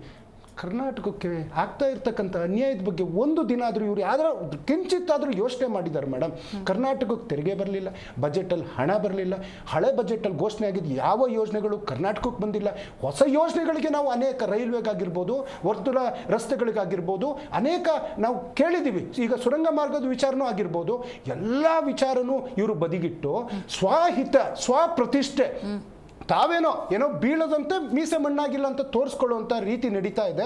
ಮತ್ತೆ ಇದು ದಿನನಿತ್ಯ ಈ ರೀತಿ ಚರ್ಚೆಗಳಾದಾಗ ನಿಜವಾಗ್ಲೂ ಹೇಳ್ತಿಲ್ಲ, ಆ ಕಾರ್ಯಕರ್ತರು ನಾಳೆ ದಿನ ಓಟ್ ಹಾಕ್ಬೇಕಾದ್ರೆ ಸರಿ ಯೋಚಿಸ್ತಾರೆ. ಯಾವುದೋ ಶಿಸ್ತಿನ ಪಕ್ಷ, ಸೊ ಏನೋ ಸಂಸ್ಕಾರ ಸಂಸ್ಕೃತಿ ಅನ್ನುವಂಥದ್ದನ್ನ ಇವಾಗ ನೋಡ್ತಾ ಇದೀವಿ. ಇವರ ಕೋಲಾಟಗಳನ್ನ ಯಾವ ತರ ಮಾಡ್ತಾ ಇದ್ದಾರೆ ಅಂತ ಹೇಳಿ ಖಂಡಿತ ಮುಂಬರೋ ದಿನದಲ್ಲಿ ಮೇಡಮ್ ಇವ್ರು ಏನ್ ಬೇಕಾದ್ರೂ ಮಾಡ್ಕೊಳ್ಳಿ. ನಾನಂತೂ ಹೇಳ್ತೀನಿ ಮೇಡಮ್, ನಾನು ಅವತ್ತು ಹೇಳಿದ್ದೀನಿ, ಇವತ್ತು ಹೇಳ್ತೀನಿ, 175 ಸೀಟ್ಗಳನ್ನ ಮುಂಬರೋ 28ರ ಚುನಾವಣೆಯಲ್ಲಿ 100ಕ್ಕೆ 100 ಗೆಲ್ತೀವಿ. ಮತ್ತೆ 29ರ MP ಚುನಾವಣೆಯಲ್ಲಿ ಏನಿಲ್ಲ ಅಂದ್ರೂ 24 ಸೀಟು ಗೆಲ್ತೀವಿ. ಇಲ್ಲ, ಇದೇ ತರದ ಓವರ್ ಕಾನ್ಫಿಡೆನ್ಸ್ ಅಲ್ಲಿ ಇದ್ರು BJP ಅವರು, ಅದಕ್ಕೆ ನಾನು ಗ್ರೌಂಡ್ ಇಂಜಿನಿಯರಿಂಗ್ ವರ್ಕ್ ಇದೆಯಲ್ಲ ಮೇಡಮ್, ನಮಗೆ ಗೊತ್ತಿದೆ ಕರೆಂಟು, ಆ ಪವರು, ಆ ಶಾಕು ಹೆಂಗಿರುತ್ತೆ. ಮತ್ತೆ ಕಾರ್ಯಕರ್ತರ ಮನಸ್ಸನ್ನ ಆಳವನ್ನ ಅರಿಯುವಂತ ಅಧ್ಯಕ್ಷರು ನಮ್ಮ ಪಕ್ಷದಲ್ಲಿದ್ದಾರೆ, ಮಾನ್ಯ DK ಶಿವಕುಮಾರ್ ಸಾಹೇಬ್ರು. ಡೆಫಿನೆಟ್ಲಿ ಅವರು ಅವತ್ತಿಂದ ಹೇಳ್ತಾ ಇದ್ದಾರೆ, ಮುಂಬರೋ 28ಕ್ಕೂ ನಾವೇ ಬರ್ತೀವಿ ಅಂತೇಳಿ. ಅದು ಕಾಕತಾಳೀಯ ಏನೋ, ಅವರು ರಾಜಕೀಯದಲ್ಲಿ ಭವಿಷ್ಯಗಳನ್ನ ಬಹಳ ಚೆನ್ನಾಗಿ ನುಡಿತಾರೆ. ಅದು ಸಂಖ್ಯೆಗಳಲ್ಲೂ ಇರ್ಬೋದು, ಮುಂದಿನ ದಿನಗಳಲ್ಲೂ ಇರ್ಬೋದು, ಮಾಧ್ಯಮನೂ ಅದನ್ನು ಒಪ್ಕೊಂಡಿದೆ. DK ಶಿವಕುಮಾರ್ ಅವರು ಹೇಳಿದ್ರಲ್ಲ, ಆ ಮಾತು 100ಕ್ಕೆ 100 ಸತ್ಯ ಆಗುವಂಥದ್ದು. ಅದನ್ನ ರಾಜ್ಯದ ಜನ ಇತಿಹಾಸದಲ್ಲಿ ನೋಡ್ತಾರೆ ಮೇಡಮ್. Right, very nice. ನೋಡಿ, ಇದೆಲ್ಲದರ ನಡುವೆ ಆಡಳಿತ ಪಕ್ಷ ಅಂದ ಸಂದರ್ಭದಲ್ಲಿ ನೀವು ಗಮನಿಸ್ತೀರಿ, ಅಲ್ಲಿ ಅಧಿಕಾರದ ಹಪಹಪಿತನ, ಆ ಕುರ್ಚಿ ಬೇಕು, ಮಂತ್ರಿಗಿರಿ ಬೇಕು, ಕಡೆ ಪಕ್ಷ ನಿಗಮ ಮಂಡಳಿ, ಈ ಥರ ಸಹಜವಾಗಿ ನಡೆಯುತ್ತೆ. ಆದರೆ ವಿರೋಧ ಪಕ್ಷ ಅಂದ ಸಂದರ್ಭದ ಅಲ್ಲಿ ಈ ರೀತಿಯ ಕಿತ್ತಾಟಗಳು, ಓಪನ್ ಸ್ಟೇಟ್ಮೆಂಟ್ಗಳು, ಮಾಧ್ಯಮಗಳ ಮೈಕ್ಗಳ ಮುಂದೆ ಅಧ್ಯಕ್ಷರನ್ನ ತೇಜೋವಧೆ ಮಾಡುವಂಥದ್ದು ನಡೀತಿದೆ ಅಂದಾಗ ಅದೇನೋ ಹೈಕಮಾಂಡ್ನಿಂದ ರಾಧಾಮೋಹನ್ ದಾಸ್ ಅಂತಲೂ ಬಂದರು. ಅದೇನಾಯಿತೋ ಏನೋ ನಿಜಕ್ಕೂ ಕೊಟ್ಟಿಲ್ಲ. BJPಯ ಸದ್ಯದ ಪರಿಸ್ಥಿತಿ ಅಧೋಗತಿಯತ್ತ ಹೋಗ್ತಾ ಇರೋದಂತೂ ಸತ್ಯ. BJP ಇಸ್ ಈಕ್ವಲ್ ಟು ಅಂತ ನೋಡೋದಾದರೆ ಶಿಸ್ತಿನ ಪಕ್ಷ ಅಂತಲೇ ಹೆಸರಿದ್ದಿದ್ದು ಕಳೆದ ಹಲವಾರು ವರ್ಷಗಳವರೆಗೆ. ತತ್ವ ಸಿದ್ಧಾಂತ ಅಂದರೆ BJP. ಆದರೆ ರಾಜ್ಯ BJPಯ ವಿಚಾರಕ್ಕೆ ಬರೋದಾದರೆ ಇದು ಯಾವುದಕ್ಕೂ ಕೂಡ ಅಂಥ ಒಂದು ಬೆಳವಣಿಗೆಗಳು ನಾವು BJPಲಿ ನೋಡಲೇ ಇಲ್ಲ. ನಾಗೇಂದ್ರ ಅವರೇ, ಆಡಳಿತ ಪಕ್ಷ ಅಂದಾಗ ಅಲ್ಲೇನೋ ಮಂತ್ರಿಗಿರಿ ಬೇಕೋ, ಮುಖ್ಯಮಂತ್ರಿ ಸ್ಥಾನ ಬೇಕೋ, ಅಥವಾ ನಿಗಮ ಮಂಡಳಿಯಲ್ಲಿ ಬೇಕೋ, ಟಿಕೆಟ್ ಚುನಾವಣೆ ಬಂದಾಗ ಈ ಥರ ತೀರಾ ಕಾಮನ್ ಫೈಟ್ಗಳು ನಡೀತಿರ್ತವೆ. ವಿರೋಧ ಪಕ್ಷ ಅಂದಾಗ ಅಲ್ಲೇನಾದರೂ ಆಡಳಿತ ಪಕ್ಷ ವ್ಯತ್ಯಾಸ ಮಾಡ್ತಿದೆ ಅಂದಾಗ ವಿರೋಧ ಪಕ್ಷದಲ್ಲಿದ್ದವರು ಒಟ್ಟಿಗೆ ಹೋರಾಡೋದು ಅಷ್ಟೇ ಸ್ಟ್ರಾಟಜಿ ಆಗಿರಬೇಕು. ಹಬ್ಬಬ್ಬ ಅಂದರೆ ವಿರೋಧ ಪಕ್ಷದ ನಾಯಕ, ಇದಕ್ಕಷ್ಟೇ ಹೋರಾಟ ಮಾಡಬೇಕು. ಇದು ಏನಿದು, ಏನು ನಿಮ್ಮ ಮಿತ್ರ ಪಕ್ಷದಲ್ಲಿ ಹಿಂಗಾಗ್ತಿದೆಯಲ್ಲ? ಅಲ್ಲ, ಈಗ NDA ಸರ್ಕಾರ ಹಳೆ ಬೇರು ಹೊಸ ಚಿಗುರು, ಇದು ಈ ದೇಶದ ಮುಖ್ಯ ತತ್ವ ಆಗಬೇಕು, ಮೂಲ ತತ್ವ ಆಗಬೇಕು. ಈ ದೇಶಕ್ಕೊಂದು ಪವಿತ್ರತೆ ಇದೆ, ಅಭಿವೃದ್ಧಿ ಇದೆ, ಯಂಗ್ ಇಂಡಿಯಾ ಅಂತ ಇದೆ. ಆಯಿತು, ಯಂಗ್ ಇಂಡಿಯಾ ಇವತ್ತು ಇವ್ರು ತಗಂತಾರ ಚಾಲೆಂಜಸ್ಗೆ ಇಡೀ ದೇಶದಲ್ಲಿ ಕಾಂಗ್ರೆಸ್ ಅಲ್ಲಾಡೋಗ್ತಾ ಇದೆ, ಭಯ ಬಿದ್ದೋಗಿದೆ, ದಿಕ್ ತೋರ್ಸ್ದಂಗಾಗಿದೆ, ದಿಕ್ ಕೆಟ್ಟು ಓಡ್ತಾ ಇದೆ. ಯಾಕಂತಂದ್ರೆ ಇವರು ಚಾಲೆಂಜಸ್ ನೀವು 2023ರಲ್ಲಿ ಇವರು ಚಾಲೆಂಜ್ ಯಾವ ಮಟ್ಟಕ್ಕಿತ್ತು ಅಂದ್ರೆ, ಹೊಸ ಪ್ರತಿಭೆಗಳು, ಹೊಸ ಮುಖಗಳು ತಂದ್ಬಿಟ್ಟು 60-70 ಸೀಟು MLA ಕ್ಯಾಂಡಿಡೇಟ್ನ ಕೊಟ್ಟರು, ಅಭ್ಯರ್ಥಿಗಳು ಕೊಟ್ಟರು. ಆ ತಾಕತ್ ಕಾಂಗ್ರೆಸ್ ಅಲ್ಲಿ ಇತ್ತ? ಇವತ್ತು ಕೂಡ ವಯಸ್ಸಾಗಿರೋರು ಕುಂತ್ರೆ ನಿಂತ್ಕೊಳಕ್ಕಾಗಲ್ಲ, ನಿಂತ್ರೆ ಮಲ್ಗೋಕ್ಕಾಗಲ್ಲ, ಮಂತ್ರ ಎದಳಕ್ಕಾಗಲ್ಲ, ಆಸ್ಪತ್ರೆ ಟ್ರೀಟ್ಮೆಂಟು, BP ಶುಗರ್ ಅಂತ ಇರೋವಂಥವ್ರಿಗೆ 5 ಸತಿ 10 ಸರಿ ಆಗಿರೋರು ಕೂಡ ಇವತ್ತು ಮೂಲ ಕಾಂಗ್ರೆಸ್ಸಿಗರು ಪಾಪ ಅಲ್ಲಿ ಮೂಲೆ ಗುಂಪಾಗ್ಬಿಟ್ಟಿದ್ದಾರೆ. ಇವ್ರು ಹೇಳಿದ್ರು ಅನ್ಯ ಪಕ್ಷದಿಂದ ಬಂದವರೇ ಇವತ್ತು ಅಲ್ಲಿ ಆಡಳಿತ ಮಾಡ್ತಾ ಇರೋದು, ಅಲ್ಲಿ ಅವ್ರದ್ದೇ ಎಲ್ಲವನ್ನು ನಡೆಸ್ತಾ ಇರೋ ಅಂತ. ಇವತ್ತು ಸಿದ್ದರಾಮಯ್ಯರು ಯಾವ ಪಕ್ಷದಿಂದ ಬಂದ್ರು? ಹಂಗಾರೆ ಇದನ್ನ ಒಪ್ಕೊಬೇಕಲ್ವ ನೀವು ಕಾಂಗ್ರೆಸ್ ಅವರು? ಅನ್ಯ ಪಕ್ಷದಿಂದ ಬಂದಂತ ಸಿದ್ದರಾಮಯ್ಯರಿಗೆ ನಾವು ಇಲ್ಲಿ ರೆಡ್ ಕಾರ್ಪೆಟ್ ಹಾಕಿ 2ನೇ ಸರಿ CM ಮಾಡಿ ಆಡಳಿತ ಪಕ್ಷದಲ್ಲಿ ಇಟ್ಟಿದ್ದೀವಿ ಅಂತ. ನಾನು ಇನ್ನೊಂದು ಹೆಜ್ಜೆ ಮುಂದಕ್ಕೆ ಹೋಗಿ ಕೇಳ್ತೀನಿ, ಈ BJP ರಾಷ್ಟ್ರೀಯ ಪಕ್ಷಕ್ಕಿರೋಂಥ ಶಕ್ತಿ, ಧೈರ್ಯ ಮತ್ತೆ ಯಂಗ್ ಇಂಡಿಯಾ ಕಟ್ಟಬೇಕು ಅನ್ನೋ ಒಂದು ಛಲ ಇವತ್ತು ಕಾಂಗ್ರೆಸ್ ಪಕ್ಷಕ್ಕೆ ಯಾಕಿಲ್ಲ? ಇವತ್ತು ಅದೇ ಒಂದು ಚಾಲೆಂಜ್ ತಗೊಂಡ್ಬಿಡೋಣ. ಯೂತ್ ಐಕಾನೆ ರಾಹುಲ್ ಗಾಂಧಿ ಅವರು ಯೂತ್ ಐಕಾನ್. ಅದನ್ನ ಇನ್ನೊಂದ್ ಸ್ವಲ್ಪ ನಮ್ಮ ರಾಜ್ಯದ ಮಾತಾಡೋಣ, ದೇಶದ ಆಮೇಲೆ ಮಾತಾಡೋಣ. ರಾಜ್ಯಕ್ಕೆ ಬರ್ತೀನಿ ಈಗ. ಇವತ್ತು CM ಮಗ ಇವತ್ತು ವಿಜೇಂದ್ರ ಅವ್ರನ್ನ ರಾಜ್ಯಾಧ್ಯಕ್ಷ ಸ್ಥಾನ ಮಾಡಿರೋಕ್ಕೆ ಇವತ್ತು BJPಯಲ್ಲಿ ಬ್ರಹ್ಮಾಂಡವಾಗಿ ಇವತ್ತು ಕೋಲಾಹಲ ನಡೀತಾ ಇದೆ. ಎಲ್ಲರೂ ಇವತ್ತು ಅಲ್ಲಿನ ಮನಸ್ತಾಪಗಳು ಬಂದಿದ್ದಾವೆ, ಎಲ್ಲರೂ ಬಂಡಾಯ ಎದ್ದಿದ್ದಾರೆ ಅಂತ ಹೇಳ್ತಾರೆ. ಈ ಶಕ್ತಿ ರಾಷ್ಟ್ರೀಯ ಪಕ್ಷ BJP ಮತ್ತೆ JDS ಪಕ್ಷಕ್ಕೆ ಮಾತ್ರ ಇದೆ, ಕಾಂಗ್ರೆಸ್ ಪಕ್ಷಕ್ಕಿಲ್ಲ. ಯಾಕಿಲ್ಲ ಅಂತ ಹೇಳ್ತೀನಿ. ನಿಮ್ಮ ಯಂಗ್ ಇಂಡಿಯಾ ಕಾನ್ಸೆಪ್ಟ್ ನಾನು ಕಂಪ್ಲೀಟ್ ಆಗಿ 100% ಅಕ್ಸೆಪ್ಟ್ ಮಾಡ್ತೀನಿ. Thank you. ಇಲ್ಲಿ ವಿಷಯ ಏನು ಅಂದ್ರೆ, ನಾನು ಬರ್ತೀನಿ. ಹಿರಿಯರು ಅಂತಿರ್ತಾರಲ್ಲ, ಹಿರಿಯ ನಾಯಕರು ಅಂತಿರ್ತಾರಲ್ಲ, ರೆಸ್ಪೆಕ್ಟ್ಫುಲ್ ರಿಟೈರ್ಮೆಂಟ್ ಕೊಡಿಯಲ್ಲ. ಒಂದು ನಿಮಿಷ ಮೇಡಮ್, ಕಾಟಾಚಾರಕ್ಕೆ ಕರೆಯೋದು ಕಳಿಸೋದಾದ್ರೆ ಡೈವರ್ಟ್ ಮಾಡಬೇಡಿ, ವಿಷಯ ಕಂಪ್ಲೀಟ್ ಮಾಡಬೇಡಿ. ಅಲ್ಲ, ವಿಷಯ ಕಂಪ್ಲೀಟ್ ಮಾಡಬೇಡಿ, ಆಮೇಲೆ ವಿಷಯಕ್ಕೆ ಬರ್ತೀನಿ. ನೀವು ಹೇಳಬೇಕು ನನಗೆ. ಯಂಗ್ ಇಂಡಿಯಾ ಅಂತ ನಮ್ದಿರೋ ಕಾನ್ಸೆಪ್ಟ್, ಅಭಿವೃದ್ಧಿ ಮಾಡ್ಬೇಕಾದ್ರೆ ಯಂಗ್ ಇಂಡಿಯಾ ಬೇಕು. BP ಶುಗರ್ ಪೇಷಂಟ್ಗಳು, ಸುಸ್ತಾಗಿರೋರು, ಬೆಡ್ ಪೇಷಂಟ್ಗಳು ಬೇಕಾಗಿಲ್ಲ ಇವತ್ತು ಅಧಿಕಾರ ಮಾಡಕ್ಕೆ ಮತ್ತೆ ಆಡಳಿತ ನಡೆಸಕ್ಕೆ. ದೇವೇಗೌಡರು ಮಾತಾಡಬಾರ್ದು ಯಾವತ್ತೂ. ಒಂದ್ ನಿಮಿಷ, ಅಭಿವೃದ್ಧಿ ಅಂದ್ರೇನು, ಯಂಗ್ ಇಂಡಿಯಾ ಅಂದ್ರೇನು? ಸೀನಿಯರ್ ಅಡ್ವೈಸ್ ಮಾಡಬೇಕು, ಮತ್ತೆ ಅವರು ಸೀನಿಯರಿಟಿಯಲ್ಲಿ ಮಾತಾಡಬೇಕು, ಭವಿಷ್ಯ ರೂಪಿಸಬೇಕಲ್ಲ. ಮುಂದಿನ ಭವಿಷ್ಯಕ್ಕೆ ಏನು, ಇವ್ರ ಕಾಣಿಕೆ ಏನು? ಮತ್ತೆ ನಾನೇ 10 ಸರಿ MLA ಆಗಬೇಕು, ನಾನೇ 10 ಸರಿ CM ಆಗಬೇಕು, ನಾನೇ 10 ಸರಿ ಸಚಿವನಾಗಬೇಕಂದ್ರೆ ಇದಕ್ಕೆ ಅರ್ಥ ಏನಿದೆ? ಈ ರಾಜ್ಯಕ್ಕೆ ಅರ್ಥ ಏನಿದೆ? ಮತ್ತೆ ಮುಂದಿನ ಭವಿಷ್ಯ ಏನು ಅವ್ರದ್ದು? ಒಂದು ವಿಷಯ, ಇವತ್ತು ನಾನೊಂದು ಕಾಂಗ್ರೆಸ್ಗೆ ಒಂದು ಚಾಲೆಂಜ್ ಮಾಡಿ ಕೇಳ್ತೀನಿ. ಈ ಶಕ್ತಿ ಕಾಂಗ್ರೆಸ್ ಅಲ್ಲಿ ಇದೆಯಾ? ರಾಷ್ಟ್ರೀಯ ಅಧ್ಯಕ್ಷರು ಕೇಳ್ತೀನಿ, ರಾಜ್ಯಾಧ್ಯಕ್ಷರು ಕೇಳ್ತೀನಿ. ಇವತ್ತು ವರ್ಣಾ ಕ್ಷೇತ್ರದಲ್ಲಿ ಪಾಪ ಯತೀಂದ್ರ ಅವರು ಇವತ್ತು ಮೂಲೆ ಗುಂಪಾಗಿದ್ದಾರೆ. ಅವ್ರು ಇವತ್ತು ಎಲ್ಲಿದ್ದಾರೆ ಅಂತಾನೆ ಗೊತ್ತಾಗ್ತಾ ಇಲ್ಲ. ಒಬ್ಬರು ಶಾಸಕರು ಡಾಕ್ಟರ್ ಯತೀಂದ್ರ ಇವತ್ತು ಆಡಳಿತ ಪಕ್ಷದಲ್ಲಿ ಸಿದ್ದರಾಮಯ್ಯ ಅವರು CM ಆಗಿದ್ದಾರೆ. ಅವ್ರ ಮನಸ್ಥಿತಿ ಏನು ಇವತ್ತು? ಏನು DK ಶಿವಕುಮಾರ್ 2 ಸತಿ 3 ಸತಿ ರಾಜ್ಯಾಧ್ಯಕ್ಷ ಸ್ಥಾನ ಬೇಕಾ? ಇವಾಗ ಯಂಗ್ ಇಂಡಿಯಾ ಅಂತ ಏನಾದ್ರು ಒಂದು ಇದೆಯಲ್ಲ, ಇವತ್ತು ಯತೀಂದ್ರ ಕರ್ಕೊಂಬಂದು ಈ ಪರಿಸ್ಥಿತಿಯಲ್ಲಿ ಕೂರಿಸ್ಲಿ, KPCC ಅಧ್ಯಕ್ಷ ಸ್ಥಾನ ಕೊಡ್ಲಿ. ಅಧ್ಯಕ್ಷರು ಮಾಡಿದ್ಮೇಲೆ ಇವರು ಬಣ, ಇವರು ಬಂಡಾಯ, ಇವರು ಕಲಹಗಳು ಯಾವ ರೀತಿ ತಗೊಂಡೋಗ್ತಾರೆ? ಅಲ್ಲ, ಯತೀಂದ್ರ ತಗೊಬಂದು ಕೂರಿಸ್ಬಿಟ್ಟು ನೀವು ಸುಮ್ಮನೆ ಕೂತ್ಕೊತೀರಾ? ಕುಟುಂಬ ರಾಜಕಾರಣಕ್ಕೆ ಮತ್ತೊಂದು ಉದಾಹರಣೆ. ಕಾಂಗ್ರೆಸ್ ಕುಟುಂಬ ರಾಜಕಾರಣ ಇಲ್ಲ. ಶಾಮು ಶಿವಶಂಕರಪ್ಪನವರು ಎಲ್ಲವರು, ಅವ್ರ ಮಗ ಏನಾಗಿದ್ದಾರೆ, ಅವ್ರ ಸೊಸೆ ಏನಾಗಿದ್ದಾರೆ, ಅದು ಕುಟುಂಬ ರಾಜಕಾರಣ ಕಾಣಿಸ್ತಾ ಇಲ್ವಾ? ನನ್ನ ವಿಷಯ ಇಷ್ಟೇ. ಇವತ್ತು ಏನು ವಿಜೇಂದ್ರ ಅವ್ರಿಗೆ ಏನು ವರ್ಚಸ್ಸಿದೆ, ತೇಜಸ್ಸಿದೆ, ನಾಯಕತ್ವ ಇದೆ, ಒಳ್ಳೆನು ಎಲ್ಲಾನು ಒಟ್ಟಿಗೆ ತಗೊಳ್ಳೋಂಥ ಗುಣ ಇದೆಯೋ, ಅದೇ ಗುಣ, ಅದೇ ನಾಯಕತ್ವ, ಅದೇ ವರ್ಚಸ್ಸು, ಮತ್ತೆ ಡಾಕ್ಟ್ರು ಬೇರೆ ಯತೀಂದ್ರ ಅವರು, ಅವನು ಕರ್ಕೊಂಡ್ಬಂದು ಕಾಂಗ್ರೆಸ್ ಅಲ್ಲಿ ಅಧ್ಯಕ್ಷ ಸ್ಥಾನ ಕೂರಿಸ್ಬಿಟ್ಟು ಇವರು ಇದನ್ನೆಲ್ಲ ಪ್ರಶ್ನೆ ಮಾಡಲಿ. ಅವಾಗ ನಾನು ಕೇಳ್ತೀನಿ ಅವಾಗ ನಾನು ಹೇಳ್ತೀನಿ ಕಾಂಗ್ರೆಸ್ ಹ್ಯಾಟ್ಸ್ ಅಪ್ ಅಂತ ಹೇಳ್ತೀನಿ. ನೋಡಿ ಮೇಡಮ್, ಇವತ್ತು ಏನು BJP ನಡೀತಾ ಇದೆಯಲ್ಲ, ಇದು ನಡಿಬೇಕು, ಇದು ಆಗ್ಬೇಕು, ಬದಲಾವಣೆಗಳಾಗಬೇಕು. ಬದಲಾವಣೆ ಸಿಸ್ಟಮ್ ಆದ್ರೆ ಅಭಿವೃದ್ಧಿ ಆಗೋದು. ಬದಲಾವಣೆ ಇಲ್ಲ. ನಾನು CM 10 ವರ್ಷ ಆದ್ರೆ ಫಿಲ್ಟರ್ ಮಾಡ್ತಿರೋ ಪ್ರೋಸೆಸ್ 3 ವರ್ಷ ಇದೆ ನಮ್ಗೆ ಅವಕಾಶ. ಇವತ್ತೇನಾದ್ರು ಒಳ್ಳೆ ಅವಕಾಶ ಅಂದ್ರೆ ಈ ಕಾಂಗ್ರೆಸ್ ಪಕ್ಷ ಮಾಡ್ತಾ ಇರೋ ದುರಾಡಳಿತಕ್ಕೆ ರಾಜ್ಯದ ಜನ ಬಹಿಷ್ಕಾರ ಹಾಕಂತ ಸಂದರ್ಭ ಕ್ರಿಯೇಟ್ ಆಗ್ತಾ ಇದೆ. ಇವತ್ತು BJP ನೀವು ಹೇಳ್ತಾ ಇದ್ರಿ ವಿರೋಧ ಪಕ್ಷದ ಸ್ಥಾನದಲ್ಲಿ ಕುತ್ಕೊಂಡು ಕಾಂಗ್ರೆಸ್ ಮಾಡ್ತಾರೆ ಅಂತ ದುರಾಡಳಿತನ ನೀವು ಹೋರಾಟ ಮಾಡಿ ಒಗ್ಗಟ್ಟಲ್ಲಿ ಹೋರಾಟ ಮಾಡಿ ಅದನ್ನ ಸರಿದಾರಿ ತರಬೇಕು ಅಂತ. ಇದು ನಾವು ಮಾಡ್ಬೇಕಾಗಿರೋ ಸಂದರ್ಭ ಮಾಡ್ತಾ ಇದ್ದೀವಿ. ಈಗ ನಾವು ಜನದ ಮೇಲೆ ಕೊಟ್ಟಿದ್ದೀವಿ, ರಾಜ್ಯದ ಜನದ ಮೇಲೆ. ಇವ್ರು ಕೊಟ್ಟಂತ ಗ್ಯಾರಂಟಿಗಳು, ಇವ್ರು ಕೊಟ್ಟಂತ ಒಂದು ಭರವಸೆಗಳು, ಇವ್ರು ಕೊಟ್ಟಂತ ಸರಣಿ ಸಾವುಗಳು, ಗುತ್ತಿಗೆದಾರ ಸಾವುಗಳು, ದಯಾ ಮರಣಗಳು, ಮತ್ತೆ ಏನು ಒಂದು ರೈತರ ಒಂದು ಆತ್ಮಹತ್ಯೆಗಳು, ಮತ್ತೆ ಏನು ಇವತ್ತು ಮಹಿಳಾ ಆತ್ಮಹತ್ಯೆಗಳು, ಅತ್ಯಾಚಾರಗಳು, ಮತ್ತೆ ಏನು ಕೊಗ್ಗೊಲೆಗಳು, ಮತ್ತೆ ಏನು ಬ್ಯಾಂಕ್ ದರೋಡೆಗಳು, ಇದು ಹಾಡು ಹಗಲಲ್ಲಿ ನಡೀತಾ ಇದೆಯಲ್ಲ ದಿನನಿತ್ಯ. ಈ ಭ್ರಷ್ಟಾಚಾರನ ಜನಗಳು ನೋಡ್ಬೇಕಾಗಿದೆ, ಜನಗಳು ಬೇಕಾಗಿದೆ. ಇವತ್ತು ಏನು ಇವ್ರು ಕೊಡೋ ಸ್ಕೀಮ್ಗಳು, ಇವತ್ತು ನೀರಿನ ಬೆಲೆ ಜಾಸ್ತಿ, ಕುಡಿಯೋ ನೀರು ಬಡವ ದುಡ್ಡು ಕೊಟ್ಟು ನೀರು ಕುಡಿಬೇಕಂದ್ರೆ ಏನು ತಂದ್ರೆ ಗ್ಯಾರಂಟಿ? ಇದೇ ಡಿ ಕೆ ಶಿವಕುಮಾರ್ ಸದಾ ಹೇಳ್ತಾರೆ, ಸರ್ಕಾರ ನಡೆಸೋದು ಹೆಂಗಪ್ಪ, ಎಲ್ಲ ಫ್ರೀಯಾಗಿ ಕೊಡ್ತಾ ಹೋದ್ರೆ, ಎಲ್ಲನೂ ಫ್ರೀ ಮಾಡಿದ್ರೆ ಸರ್ಕಾರ ನಡೆಸೋದು ಹೆಂಗಪ್ಪ ಅಂತ ಹೇಳ್ತಾರೆ. ಇವರು ಪ್ರಚಾರಕ್ಕೆ ಹೋಗ್ಬೇಕಾದ್ರೆ 5 ಗ್ಯಾರಂಟಿ ಕೊಡ್ಬೇಕಾದ್ರೆ ಯೋಚನೆ ಇವ್ರು ಇರ್ಲಿಲ್ವ? ಇವತ್ತು ಜನ ನಿರ್ಧಾರ ಮಾಡಬೇಕು. ಇವ್ರನ್ನ ಕಾಂಗ್ರೆಸ್ನ ಬಹಿಷ್ಕಾರ ಮಾಡೋದು ಜನ. ಇವತ್ತು ನಾನು ಇದನ್ನೇ ಹೇಳಕ್ ಇಷ್ಟಪಡ್ತೀನಿ, ಇವ್ರು ಏನೋ ಕಾಂಗ್ರೆಸ್ ಅವರು ನಮ್ದು ಅಜೆಂಡಾ ಇದೆ ಅಂತ. ಇವತ್ತು ಏನು 17 ಜನ ಅವತ್ತು MLA ಕಳ್ಸಿಕೊಟ್ರಲ್ಲ, ಅವತ್ತು ರೆಬಲ್ ಆಗಿ ಹೋಗಿದ್ರು ಇವರು. ಕಾಂಗ್ರೆಸ್ ಪಕ್ಷನ ಧಿಕ್ಕರಿಸಿ ಹೋಗಿದ್ರು. ರೆಬಲ್ ಆಗಿ ಹೋಗಿರೋಂಥ ಕಾಂಗ್ರೆಸ್ ಪಕ್ಷದಿಂದ ಹೋದಂಥ 17 ಜನಕ್ಕೆ ಸನ್ಮಾನ್ಯ ಯಡಿಯೂರಪ್ಪನವರು ಒಳ್ಳೊಳ್ಳೆ ಸ್ಥಾನಮಾನ ಕೊಟ್ಟು ಅವ್ರಿಗೆ ಒಂದು ಒಳ್ಳೆ ಮಿನಿಸ್ಟರ್ ಪೋಸ್ಟ್ ಕೊಟ್ಟಿಲ್ವಾ? ಕೊಟ್ಟಿದ್ರಲ್ಲ. ಏನು ಅಧಿಕಾರದಲ್ಲಿ ಯಾರಿಗೆ ಶಾಶ್ವತ ಇದು? ಅಂದ್ರೆ ಯಾರಿಗೂ ಹೊಸಬ್ರಿಗೆ ಅವಕಾಶ ಕೊಡಬಾರ್ದ? ಒಂದು ವಿಷಯ ಅಲ್ಲಿ. ಇನ್ನೊಂದು ವಿಷಯ ಏನ್ ಹೇಳ್ಬೇಕಂದ್ರೆ, ಅದನ್ನ ಮಾನದಂಡ ಅಂತ ಇರ್ತಾವೆ, ಅದನ್ನ ಫಾಲೋ ಮಾಡ್ತಿದ್ದಾರಾ ಅಥವಾ ನನ್ನ ಹಿಂಬಾಲಕ ಅಂತ ತಂದು ಕುರ್ಚಿಲ್ ಕೂರಿಸ್ತಿದ್ದಾರೆ, ಇದು ಮ್ಯಾಟ್ರ್ ನೋಡಿ. ಅದು ವಿಚಾರ ಅಲ್ಲಿ ಹೊಸಬ್ರಿಗೆ ಅವಕಾಶ ಕೊಡಬೇಕು. ಯಂಗ್ ಇಂಡಿಯಾ ಸೃಷ್ಟಿ ಮಾಡೋದೇ ಬಿಜೆಪಿ ಕೈಯಿಂದ ಸಾಧ್ಯ, ಅದು JDS ಪಕ್ಷದಿಂದ ಸಾಧ್ಯ, ಕಾಂಗ್ರೆಸ್ ಇಂದ ಸಾಧ್ಯನೇ ಇಲ್ಲ. ಸಾಧ್ಯ ಇಲ್ಲದ ಮಾತದು, ಆಗೋದೇ ಇಲ್ಲ. ಮುಟ್ಲಿ ಒಂದು ಸ್ಟೇಟ್ಮೆಂಟ್ ಕೊಡಿ, ನಾಳೆ ಬೆಳಗ್ಗೆ ಸಾಕು. ನಾಳೆ ಯತೀಂದ್ರ ಅಧ್ಯಕ್ಷ ಸ್ಥಾನ ಮಾಡ್ತಾ ಒಂದು ಸ್ಟೇಟ್ಮೆಂಟ್ ಕೊಟ್ಬಿಟ್ಟು ಇವ್ರು ಕಾಂಗ್ರೆಸ್ ಇರ್ಬಿಡ್ಲಿ ನೋಡೋಣ, ಪಕ್ಷದಲ್ಲಿ ನೋಡೋಣ. ಏನು ಕೊಡ್ದೇನೆ 1 ನಿಮಿಷ ಬಿಡ್ತಾ ಇಲ್ಲ. DCM ಬಿಡ್ತಾ ಇಲ್ಲ, CM ಬಿಡ್ತಾ ಇಲ್ಲ, ಸತೀಶ್ ಜಾರಕಿಹೊಳಿ ಬಿಡ್ತಾ ಇಲ್ಲ, ಪರಮೇಶ್ವರ್ ಬಿಡ್ತಾ ಇಲ್ಲ, ರಾಜಣ್ಣನ್ ಬಿಡ್ತಾ ಇಲ್ಲ, MTB ಅವ್ರನ್ನ ಬಿಡ್ತಾ ಇಲ್ಲ, ಇವ್ರನ್ನ ಯಾರು BM ಪಾಟೀಲ್ ಬಿಡ್ತಾ ಇಲ್ಲ, MB ಪಾಟೀಲ್ ಬಿಡ್ತಾ ಇಲ್ಲ. ಇವ್ರ ಸ್ಟೇಟ್ಮೆಂಟ್ ನೋಡಕ್ ಆಗ್ತಾ ಇಲ್ಲ ರಾಜ್ಯದಲ್ಲಿ. ಇವತ್ತು ರಾಜ್ಯ ಜನಕ್ಕೆ ಒಳ್ಳೆ ಅವಕಾಶ. ಬಿಜೆಪಿಯಲ್ಲಿ ಒಂದು ಕಲಾ ಕ್ರಿಯೇಟ್ ಆಗಿದೆ. ಆ ಕಲಾ ಏನು ಶಾಶ್ವತ ಇಲ್ಲ. ವಿರೋಧ ಪಕ್ಷದಲ್ಲಿ ಎಲ್ಲ ಫಿಲ್ಟರ್ ಆಗಬೇಕು. ಇವತ್ತು ವಿಜೇಂದ್ರ ಒಳ್ಳೆ ನಾಯಕತ್ವದ ಲೀಡ್ರು. ಅದೇ ರೀತಿ JDS ನಾವು ಕೂಡ ಯಂಗ್ ಇಂಡಿಯಾ ಕಾನ್ಸೆಪ್ಟ್ ಅಲ್ಲೇ ಇವತ್ತು ನಿಖಿಲ್ ಕುಮಾರಸ್ವಾಮಿ ತರ್ತಾ ಇರೋದು. ಅಂತ ಅರ್ಹತೆ ಒಂದು ಎಲ್ಲ ಒಂದು ಅಂತ ಶಕ್ತಿ ಏನಾರ ಕಾಂಗ್ರೆಸ್ ರಾಷ್ಟ್ರೀಯ ಪಕ್ಷಕ್ಕಿದ್ರೆ ಈ ಪ್ರದೀಪ್ ಈಶ್ವರನ್ ಮಾಡಲಿ ಅಧ್ಯಕ್ಷ ಸ್ಥಾನ ಮಾಡ್ಲಿ. ಪ್ರದೀಪ್ ಈಶ್ವರ್ ಮಾಡ್ಲಿ, ಯಾಕೆ ಮಾಡಬಾರ್ದು? ಯಂಗ್ ಇಂಡಿಯಾ ಅಲ್ವಾ? ಯಾಕೆ ಇವರು ಅಲ್ಲಿರೋ ವಿಜೇಂದ್ರ ಸಿಕ್ಬಿಟ್ಟಿದ್ದಾರೆ ಅಲ್ಲಿ? ಅಲ್ಲ ಸರ್, ಅದಕ್ಕೆ ಅಲ್ವಾ ಬಂದಿದ್ದು ಪ್ರಿಯಾಂಕಾ ಜಾರಕಿಹೊಳಿ, ಅದಕ್ಕೆ ಅಲ್ವಾ ಬಂದಿದ್ದು Sagar Khandre. Young India concept ನೋರ್ ಅನ್ಕೋತೀನಿ ಅಲ್ಲ. ಈಗ ಯಾಕೆ ಮಾಡಿಲ್ಲ ನೀವು ವಿಜೇಂದ್ರ? ಈಗ ಕಾಂಗ್ರೆಸ್ ಪಕ್ಷದಲ್ಲಿ ಯಾಕೆ ಇವಾಗ DK ಶಿವಕುಮಾರ್ ಇಟ್ಟಿರೋ ಅಧ್ಯಕ್ಷ ಸ್ಥಾನದಲ್ಲಿ ಯಾಕೆ ಬದಲಾವಣೆ ಆಗ್ತಾ ಇಲ್ಲ? ಯಾಕೆ ಬದಲಾಯಿಸೋಕೆ ಆಗ್ತಾ ಇಲ್ಲ? ಇವರೇ ಹೇಳಿದ್ರು. ಒಂದ್ ನಿಮಿಷ ಬಿಡಿ.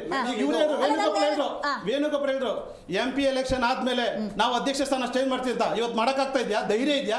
ಶಕ್ತಿ ಇದೆಯಾ ಅವ್ರಿಗೆ? ಮಾಡಕ್ಕಾಗುತ್ತಾ ಅವ್ರಿಗೆ? ಅಂದ್ರೆ ಆಯ್ತು, ಇವ್ರು 1 man 1 power ಶೇರಿಂಗ್ ಅಂತ ಇದೆಯಲ್ಲ, ಇವ್ರು ಯಾಕೆ 4 ಕೋಟಿ ಪೊಲೀಸ್ DK ಶಿವಕುಮಾರ್ ಕೊಟ್ಟಾರೆ? ನೈತಿಕತೆ ಇದೆ ಅವ್ರಿಗೆ? ಇಲ್ಲ ಅಜೆಂಡಾ ಇದೆ ಕಾಂಗ್ರೆಸ್ ಅಲ್ಲಿ? ಇದೇ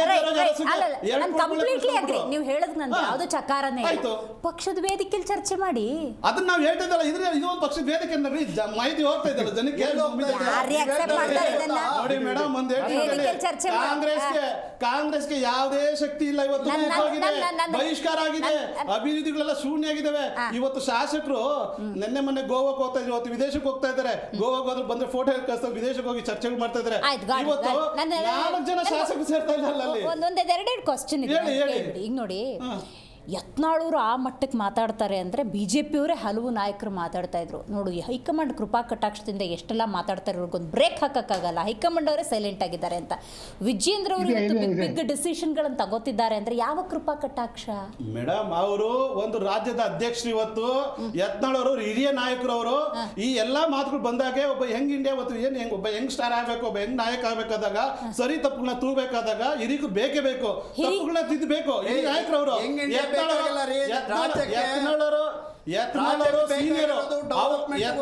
ಸೀನಿಯರ್ ಇದ್ದಾರೆ ಆ ಪಕ್ಷಕ್ಕೆ. ಅವ್ರದ್ದು ಬೇಕಾಗಿದೆ. ಅವ್ರು ಟೀಕೆ ಮಾಡ್ತಾರೆ. ಯಾಕೆ ಮಾಡ್ತಾರೆ? ಸರಿಯಾಗಿ ಹೋಗ್ಬೇಕು. ನಮ್ಮ ಪಕ್ಷ ಬದ್ಧತೆ ಇದೆ, ಸಿದ್ಧತೆ ಇದೆ, ಸಿದ್ಧಾಂತ ಇದೆ ಅನ್ನೋ ಸಿದ್ಧಾಂತದ ಮೇಲೆ ನಡೀತಾ ಇದ್ದಾರೆ. ಈಗ ಯತ್ನಾಳ್ ಅವರು ಹೇಳಿದ ಸ್ಟೇಟ್ಮೆಂಟ್ ಇದೆ, ಬಿಜೆಪಿ ಏನು 100 ಭಾಗಲಾಗಿ ಎಲ್ಲೂ ಓಡೋಗ್ಲಿಲ್ಲ.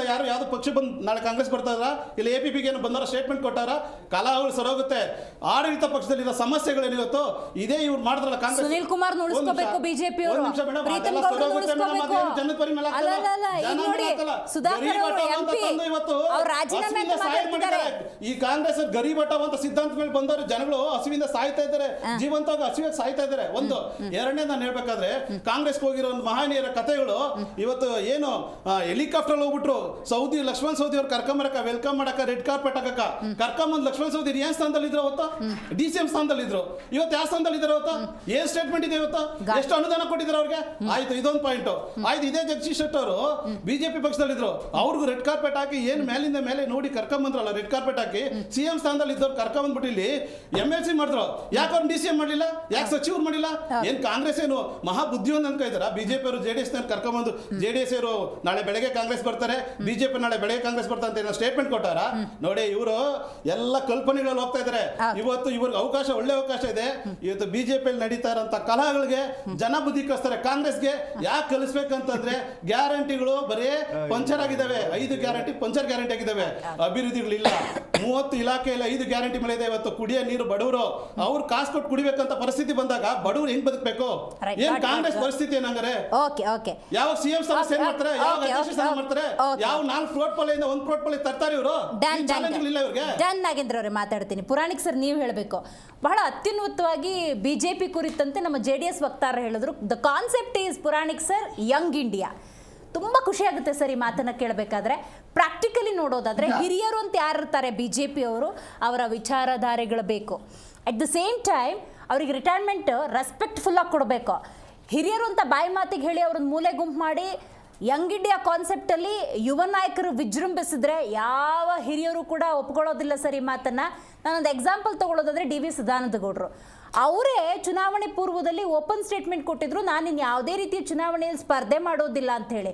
ಅವ್ರನ್ನು ಒಪ್ಪಿಸಿ ಮನೆಗೆ ಹೋಗಿ ಮಾತಾಡಿ ಅವ್ರಿಗಿನ್ನೇನು ಟಿಕೆಟ್ ಕೊಡ್ತಾರೆ ಅನ್ನೋದಾಗೆ ಅವ್ರು ಟಿಕೆಟೇ ಕೊಡಲಿಲ್ಲ. ಅಂಥ ಒಂದು ಸಿಚುವೇಶನನ್ನು ಹಿರಿಯ ನಾಯಕರು ಅನುಭವಿಸ್ಬೇಕಾದ್ರೆ ಯಾರು ಸರ್ ಆ ಹಿರಿಯ ನಾಯಕರು ಈ ಯಂಗ್ ಇಂಡಿಯಾ ಕಾನ್ಸೆಪ್ಟನ್ನು ಒಪ್ಕೊಳ್ತಾರೆ? ರಾಜಕೀಯ ಪಕ್ಷದಲ್ಲಿ ಹಿರಿಯ ನಾಯಕರ ಒಂದು ಅನಿವಾರ್ಯತೆ ಅಥವಾ ಅವಶ್ಯಕತೆ ಅಂತಕ್ಕಂಥದ್ದು ಬೇಕು. ಯಾಕಂದ್ರೆ ವಿಜೇಂದ್ರ ಇವರು JDSನವರು ಅವ್ರ ಬಗ್ಗೆ ಅತಿ ಅಭಿಮಾನದಿಂದ ಹೇಳಿದ್ರು. ಮತ್ತೆ ದರ್ಶನ್ ಅವ್ರು ಹೇಳಿದ್ರು ಕಾಂಗ್ರೆಸ್ನವರು ನಾವು ಸುಮಾರು 220 ಸೀಟಲ್ಲಿ ನಾವು ಒಂದು 190ವರೆಗೂ ಬರ್ತೀವಿ. ಇವರಿಬ್ಬರು ಏನು ಆಶಾದಾಯಕವಾದ ಒಂದು ಏನಿದೆ ಅದು ಪಕ್ಷ ನಿಷ್ಠೆ ಅಷ್ಟೇ ಹೊತ್ತು ವಾಸ್ತವತೆ ಇಲ್ಲ. ವಾಸ್ತವತೆಯಿಂದ ನೋಡೋದಾದ್ರೆ ಇವತ್ತು ಹಿರಿಯ ನಾಯಕರುಗಳಿಗೆ ಬಿಜೆಪಿನಲ್ಲಿ ಒಂದು ರೀತಿಯಲ್ಲಿ ಗೌರವ ಕೊಡ್ತಕ್ಕಂಥ ಕಾಯ್ದೆಯನ್ನ ವಿಜೇಂದ್ರ ಅವರು ಮಾಡ್ಬೇಕಾಗಿತ್ತು. ಆದ್ರೆ ಅಲ್ಲೇನಾಗಿದೆ, ಅವ್ರಿಗೆ ಯತ್ನಾಳ್ ಇವ್ರು ಹೇಳಿದ್ರಲ್ಲ ಬಚ್ಚ ಅಂತ ಅಂತಕ್ಕಂಥ ಹಿರಿಯರಿಗೆ ಯತ್ನಾಳ್ ಇರತಕ್ಕಂಥ ಒಂದು ವ್ಯಕ್ತಿತ್ವಕ್ಕೆ ಅದು ಭೂಷಣವಲ್ಲ. ಅವ್ರೇನ್ ಹೇಳ್ಬೇಕು, ಯುವ ಅಧ್ಯಕ್ಷರಾಗಿದ್ದಾರೆ, ನಾವು ಅವ್ರಿಗೆ ಸಪೋರ್ಟ್ ಮಾಡ್ತೀವಿ. ಆದ್ರೆ ಇವತ್ತಿನ ಫೋಕಸ್ ನಿಮ್ದೇನಿತ್ತು, ಸುಧಾಕರ್ ವರ್ಸಸ್ ವಿಜೇಂದ್ರ ಅಂತ. ಅಂದ್ರೆ ಏನಾಯ್ತು, ಹಿರಿಯರಿಗೆ ಇಲ್ಲಿ ಮನ್ನಣೆ ಇಲ್ಲ. ಯಂಗ್ ಇಂಡಿಯಾ ಅಂತಕ್ಕಂಥದ್ದು ಘೋಷಣೆ ಆಗುತ್ತೆ ಅಷ್ಟೇ, ಬರೀ ಸ್ಲೋಗನ್ ಇಂದ. ಇಂದಿರಾ ಗಾಂಧಿ ಅವರು ಹೇಳಿದ್ರಲ್ಲ, ಪಾವರ್ಟಿ ಬಡತನವನ್ನು ತೊಲಗಿಸಿ ಕ್ವಿಟ್ ಪಾವರ್ಟಿ ಅಂತ ಅಧಿಕಾರ ಬಂತು. ಇವತ್ತು ಬಡತನ. ಅದರಿಂದ ನನ್ನ ಒಂದು ಒಂದು ಒಂದು ಅಬ್ಜೆಕ್ಟಿವ್ ಅಥವಾ ನಿಷ್ಪಕ್ಷಪಾತ ದೃಷ್ಟಿಯಿಂದ ಹೇಳೋದ್ರೆ ಎರಡೂ ಪಕ್ಷಗಳು ಜನರ ಒಂದು ಹಿತವನ್ನು ಕಾಪಾಡುವುದರಲ್ಲಿ ವಿಫಲರಾಗಿದ್ದಾರೆ. ಅದರಿಂದನೇ ತಾನೇ ಈ ರೀತಿಯ ಆಪಾದನೆಗಳು ಬರ್ತಕ್ಕಂಥದ್ದು. ನಾನು ಅವತ್ತಿನಿಂದ ಹೇಳ್ತಾ ಇದ್ದೀನಿ, ನೀವು ಯಾವುದೇ ಆಫೀಸ್ ಹೋಗಿ ದುಡ್ಡು ಲಂಚ ಇಲ್ಲದೆ ಕೆಲಸ ಆಗೋದಿಲ್ಲ. ಇದು ವಾಸ್ತವತೆ. ಅಂದ್ರೆ ಅವ್ರು ಹೇಳಿದ್ರಲ್ಲ, ನಾಗೇಂದ್ರ ಹೇಳಿದಾಗೆ ಜನರ ಸಮಸ್ಯೆಗಳನ್ನ ಕುರಿತು ಪ್ರತಿಭಟನೆಯನ್ನು ಮಾಡ್ತಕ್ಕಂಥ ಪಕ್ಷ ಇದಾಗಬೇಕೆ ಹೊರತು ಕೇವಲ ಒಂದು ರೀತಿಯಲ್ಲಿ ಗುಂಪುಗಾರಿಕೆಯನ್ನು ಮಾಡ್ಕೊಂಡು ಹೋಗಬಾರ್ದು. ಒಂದು ಒಳ್ಳೆ ಅವಕಾಶ ಇದೆ ಅವ್ರಿಗೆ. ಇನ್ನು 2.5 ವರ್ಷ ಅವ್ರು ಹೇಳಿದ್ರಲ್ಲ, ಯುವ ನಾಯಕರು ಬರಬೇಕು, ಮತ್ತೆ JDS ನಲ್ಲಿ ನಿಖಿಲ್ ಬರಬೇಕು, ಇವೆಲ್ಲ ನಿಜ. ಯಾಕಂದ್ರೆ ಹೊಸ ಪೀಳಿಗೆ ಬರಲೇಬೇಕು. ಆದ್ರೆ ಎರಡನ್ನು ಸಮತೋಲನವಾಗಿ ತೆಗೆದುಕೊಂಡು ಹೋದ್ರೆ ಪಕ್ಷ ಒಂದು ಉಳಿಯುತ್ತೆ. ಇಲ್ಲದೆ ಆಗೋದಿಲ್ಲ. Sudhakar is A sitting MP. ಆ ಸಿಟ್ಟಿಂಗ್ MP ನೀವು ಒಂದು ರೀತಿಯಲ್ಲಿ ಕಡೆಗಾಣಿಸಿ ಇನ್ನೊಬ್ರು ಯಾರೋ ಒಬ್ಬ ರೆಡ್ಡಿ ಅಂತಕ್ಕಂಥದ್ದು ಮಾಡಿದ್ದಾರೆ ಅಂತಕ್ಕಂಥ ಪ್ರತಿಭಟನೆ ಮಾಡ್ತಾರೆ. ಅಂದ್ರೆ ಏನಾಯ್ತು, ಒಂದು ಅಧ್ಯಕ್ಷರ ಚುನಾವಣೆಯನ್ನ ಜಿಲ್ಲಾಧ್ಯಕ್ಷರು ಮಾಡುವಾಗ ಅಲ್ಲಿರ್ತಕ್ಕಂಥ MPಗಳ ಮತ್ತೆ ಕಾರ್ಯಕರ್ತರ ಮನೋಭಾವನೆಯನ್ನು ತಿಳಿದುಕೊಂಡು ಮಾಡ್ಬೇಕು ಹೊರತು ಯಾವುದೋ ರೀತಿಯಲ್ಲಿ ನಮ್ ನಡೀತದೆ ಅಥವಾ ಇನ್ಯಾವುದೇ ರೀತಿಯ ಪ್ರಭಾವ, ಕೆಲವು ಒಂದು ರೀತಿಯಲ್ಲಿ ಹಿಡನ್ ಅಜೆಂಡಾಗಳು ಇರ್ಬೋದು, ಅದನ್ನು ಸಹ ನಾವು ಒಪ್ಲಿಕ್ಕೆ ಸಾಧ್ಯ ಇಲ್ಲ. ಕರ್ನಾಟಕ ಜನತೆ ಗೊತ್ತಾಗುತ್ತೆ, ಬಹಳ ಚೆನ್ನಾಗಿ ಬುದ್ಧಿವಂತರಿದ್ದಾರೆ ರಾಜಕೀಯ ಪಕ್ಷದ ನಾಯಕರುಗಳೇ. ಎಲ್ಲಾ ಪಕ್ಷದವರು 3 ಪಕ್ಷದವ್ರು ಹೇಳ್ತಾ ಇದ್ದೀನಿ, ನೀವು ಅತಿ ಬುದ್ಧಿವಂತರು ಅಂತ ತಿಳ್ಕೊಬೇಡಿ, ಜನ ಬುದ್ಧಿವಂತರಿದ್ದಾರೆ. ಆದರೆ ಈಗಿರ್ತಕ್ಕಂಥ ಒಂದು ಸನ್ನಿವೇಶದಲ್ಲಿ ಕರ್ನಾಟಕದ ಹಿತವನ್ನ, ಕರ್ನಾಟಕದ ಜನರ ಅಭಿವೃದ್ಧಿಯನ್ನ ಅವ್ರು ಹೇಳಿದ್ರಲ್ಲ, ಅನೇಕ ಕಾರ್ಯಕ್ರಮಗಳು ಜಾರಿಗೆ ಬಂದಿಲ್ಲ. ಕೇಂದ್ರದಿಂದ ಹಣಕಾಸಿನ ವ್ಯವಸ್ಥೆ ಆಗ್ಲಿ, ನೀರಾವರಿ ಯೋಜನೆಗಳಾಗ್ಲಿ, ಅವರು ಕೊಟ್ಟಿರಂತ ಕಾರ್ಯಕ್ರಮಗಳು ಒಳ್ಳೆಯದಿದೆ, ಆದ್ರೆ ಅದಾಗಿಲ್ಲ. ಆ ಒಂದು ರೀತಿಯ ಒಂದು ಅಂಶಗಳನ್ನ ಇವರು ಗಮನದಲ್ಲಿ ಇಟ್ಕೊಂಡು ಅಲ್ಲಿ ಈ ಎಂಪಿಗಳು ಎಲ್ಲಾ ಸೇರಿ ಒಳ್ಳೆಯದನ್ನ ಮಾಡ್ತಕ್ಕಂಥದ್ದನ್ನ ಪ್ರಭಾವವನ್ನು ಬೀರಿಸಿ ಅದು ಒಗ್ಗಟ್ಟಾಗಿ ಪ್ರತಿಷ್ಠೆ ಮಾಡಿ ಕರ್ನಾಟಕಕ್ಕೆ ಬರ್ಬೇಕಾದ ನ್ಯಾಯವಾದ ಪಾಲನ್ನು ಕೊಡುತ್ತೆ. ಇಂತ ಒಂದು ಕೆಲಸ ಮಾಡಬೇಕು, ಅದು ಮಾಡ್ತಾ ಇಲ್ಲ. ನೀವು ಹೇಳಿದ್ರಲ್ಲ ಹಿರಿಯರಿಗೆ ಸ್ಥಾನ ಕೊಡ್ಬೇಕು, ಗೌರವ ಕೊಡ್ಬೇಕು, ನಿಜ. ಅದು ಹಿರಿಯರು ಸಹ ಅತ್ಯಂತ ಜವಾಬ್ದಾರಿಯಿಂದ ಹಿರಿಯ ಒಬ್ಬ ಅಧ್ಯಕ್ಷನಿರುವಾಗ ಆ ಅಧ್ಯಕ್ಷನಿಗೆ ನಾವು ಬೆಂಬಲ ಕೊಡ್ಬೇಕು. Right, sir. ಪತ್ರಿಕೆಗಳಲ್ಲಿ ನಾವು ಹೇಳಿಕೆ ಕೊಟ್ಟು ಈ ರೀತಿಯ ಅವ್ರನ್ನ ಬಚ್ಚ ಅಂತಕ್ಕಂತ ಮಾತಾಡ್ತಕ್ಕಂಥ ಸರಿಯಲ್ಲ. ಅಂದ್ರೆ Right, ಇಲ್ಲಿ right. ಡಿ ಕೆ ಶಿವಕುಮಾರ್ ಎಷ್ಟು ಪವರ್ಫುಲ್ ಇದ್ದಾರೆ ನೋಡಿ. ಬೆಳಗಾವಿ ಒಂದು ಅಧಿವೇಶನ ಗಾಂಧೀಜಿಯವರ 100ನೇ ವರ್ಷದ ಒಂದು ಏನು ಅಧ್ಯಕ್ಷ ಸ್ಥಾನದ ಕಾಂಗ್ರೆಸ್ ಅಧಿವೇಶನವನ್ನು ಶಿವಕುಮಾರ್ ಒಬ್ಬರನ್ನೇ ಹೇಗೆ ಮಾಡ್ತಿದ್ರು ಅಂದ್ರೆ ಏನಾಯ್ತು, ಆ ರೀತಿಯ ನಾಯಕನಿಗೆ ಬಿಜೆಪಿಯಲ್ಲಿ ಅವಕಾಶವನ್ನ ಕೊಡ್ತಕ್ಕಂತ ಸನ್ನಿವೇಶ ಈಗ ಒದಗಿ ಬಂದಿದೆ. ಅದನ್ನ ಹೈಕಮಾಂಡ್ ನಲ್ಲಿ ಮಾಡ್ಬೇಕು. ಆದ್ರೆ ಅಲ್ಲೂ ಗುಂಪುಗಾರಿಕೆ ಇದೆ. ಆ ಸಂತೋಷ್ ಗುಂಪುಗಾರಿಕೆ ಇರೋದ್ರಿಂದ ಇದೆಲ್ಲ ಆಗಿರೋದು. ಇವರ ದುರ್ದೈವ Okay, sir. ಈ ರೀತಿಯ ಗುಂಪುಗಾರಿಕೆಯಿಂದ ಬಿಜೆಪಿ ಅವರು ಅವಕಾಶ ಕಳ್ಕೊತಾರೆ. ಅವ್ರು JDS ಈಗ ಅವ್ರ ಜೊತೆಗಿರೋದ್ರಿಂದ ಒಂದು ಚಾನ್ಸ್ ಇದೆ. ಆದ್ರೆ ಇನ್ನು 7.5 ವರ್ಷ ನೀವು ಪ್ರಾಮಾಣಿಕವಾಗಿ ಜನರ ಮುಂದೆ ತೋರಿಸ್ಬೇಕು, ನೀವು ನಿಜವಾದ ವಿರೋಧ ಪಕ್ಷ ಮತ್ತೆ ನಿಮ್ಮಲ್ಲಿರ್ತಕ್ಕಂಥ ಅನೇಕ ಹಳೆಯ ಒಂದು ದೋಷಗಳನ್ನ ಅಥವಾ ಒಂದು ರೀತಿಯ ಏನು ಇರ್ತಕ್ಕಂಥ ಒಂದು ಆಪಾದನೆಗಳಿಂದ ಹೊರ ಬರ್ತೀವಿ ಮತ್ತೆ ಒಳ್ಳೆಯದನ್ನು ಕೊಡ್ತೀವಿ. ಈ ರೀತಿಯ ಒಂದು ಪಕ್ಷ ಆದಾಗ ಬಹುಶಃ ಯುವ ನಾಯಕರಿಗೆ ಒಂದು ರೀತಿಯ ಅವಕಾಶ ಇದೆ. ನನ್ನ ಪ್ರಕಾರ ದಿವೇಶ್ ಅವರೇ ಇಬ್ಬರನ್ನು ತೆಗೆದುಕೊಂಡು ಹೋಗ್ತಕ್ಕಂಥ ಒಂದು ಬ್ಯಾಲೆನ್ಸಿಂಗ್ ಫ್ಯಾಕ್ಟರ್ ಇರಬೇಕು. ಯಾರನ್ನು ಕಡೆಗಣಿಸಬಾರ್ದು. ಯಾಕಂದ್ರೆ ಎವ್ರಿ ವರ್ಕ್ ಈಸ್ ಇಂಪಾರ್ಟೆಂಟ್. ಯುವ ನಾಯಕರು ಬರಬೇಕು, ಕಾಂಗ್ರೆಸ್ ನಲ್ಲಿ ಇದು ಬರಬೇಕು. ಕಾಂಗ್ರೆಸ್ ನಲ್ಲಿ ಇದೇ ಗತಿ ಆಗಿದೆ. ಈ ದರ್ಶನ್ ನಿಮ್ಮಲ್ಲಿ ಕೊಟ್ಟಿದ್ದಾರೆ, ಒಳ್ಳೆ ಚೆನ್ನಾಗಿ ಮಾತಾಡ್ತಾರೆ, ಆದ್ರೆ ಅತಿಯಾಗಿ ಕಾಂಗ್ರೆಸ್ ಅನ್ನ ಹೋಗುತ್ತಾರೆ. ಅಂತವರಿಗೆ ಒಂದು ಅವಕಾಶ ಕೊಟ್ಟು ಕಾಂಗ್ರೆಸ್ ನಲ್ಲಿ ಇರ್ತಕ್ಕಂಥ ಒಂದು ಒಳ್ಳೆಯ ಯುವ ಹೊಸ ಪೀಳಿಗೆ ಅಂತ ಅದ್ರಿಂದ ಈ ಸೆಕೆಂಡ್ ಲೈನ್ ಲೀಡರ್ಶಿಪ್ ಅಂತಕ್ಕಂಥದ್ದು ಎರಡೂ ಪಕ್ಷದಲ್ಲಿ ಇಲ್ಲ. ಕೇವಲ ಗುಂಪುಗಾರಿಕೆ, ಅಧಿಕಾರವನ್ನ ಕಬಳಿಸ್ತಕ್ಕಂಥದ್ದು ಮತ್ತೆ ಜನರಿಗೆ ಬೇಕಾದಂತ ಸೌಲಭ್ಯಗಳನ್ನ ನಿಷ್ಪಕ್ಷಪಾತವಾಗಿ ವಂಚನೆ ಲಂಚ ಕೊಡ್ತಕ್ಕಂಥದ್ದನ್ನು ಮಾಡಿದ್ರೆ ಇವರೆಲ್ಲ ಕಚ್ಚಾಡ್ತಾರೆ, ಅಧಿಕಾರಕ್ಕೋಸ್ಕರ ಕಚ್ಚಾಡ್ತಾರೆ. ಸರ್, ಇವಾಗ ಇವತ್ತು BJP ವಿಷಯ ಮಾತಾಡ್ತಾ ಇದ್ದೀವಿ, ರಾಜ್ಯಾಧ್ಯಕ್ಷರದ್ದು. ಇವತ್ತು BJPನವರೇ ವಕ್ತಾರರು ಯಾರು ಬರ್ತಾ ಇಲ್ಲ ಯಾವ ಚಾನಲ್ಗೂ. ಅಷ್ಟು ಭಯ ಆಗ್ಬಿಟ್ಟಿದೆ ಅವ್ರಿಗೆ. ಅದು ಅವ್ರ ಪರವಾಗಿ JDS ಅವರು ಬರ್ತಾರೆ. ಅವ್ರ ಪಕ್ಷ ಬಿಟ್ಟು ಬರೀ ಅವರು ಬಿಜೆಪಿ ಜನ ಆಡಳಿತ ದುರಾಡಳಿತ ನೋಡ್ರಿ, ಜನರ ಅಭಿಪ್ರಾಯ ನೋಡ್ರಿ, ಜನ 7 ಕೋಟಿ ಜನ ಕಥೆ ನೋಡ್ರಿ, ಮಾತಾಡ್ತೀರಾ ನೀವು? ಜನ ಅಭಿವೃದ್ಧಿ ನೋಡ್ರಿ, ಜನ ಅಭಿವೃದ್ಧಿ ನೋಡ್ರಿ. ಇವತ್ತಿಂದ ಸೀರೆ ವಹಿಸಲಾಗಿದೆ. ಇವತ್ತು ನೆಲ ಜಲ ಸನ್ಮಾನ ದೇವೇಗೌಡರೇ ಮೊದಲು ವಹಿಸಿರುತ್ತೆ. ಬ್ಯಾಕ್ ಡೋರ್ ಎಂಟ್ರಿ ಮಾಡಿ ಕಳ್ಳತನದಿಂದ ಆಡಳಿತ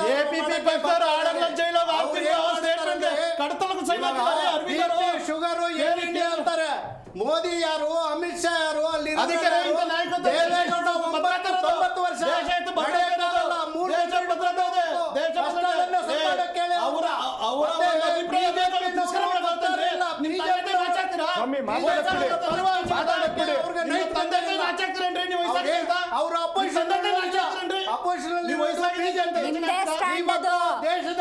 ನಿಮ್ದೇ ಸ್ಟ್ಯಾಂಡ್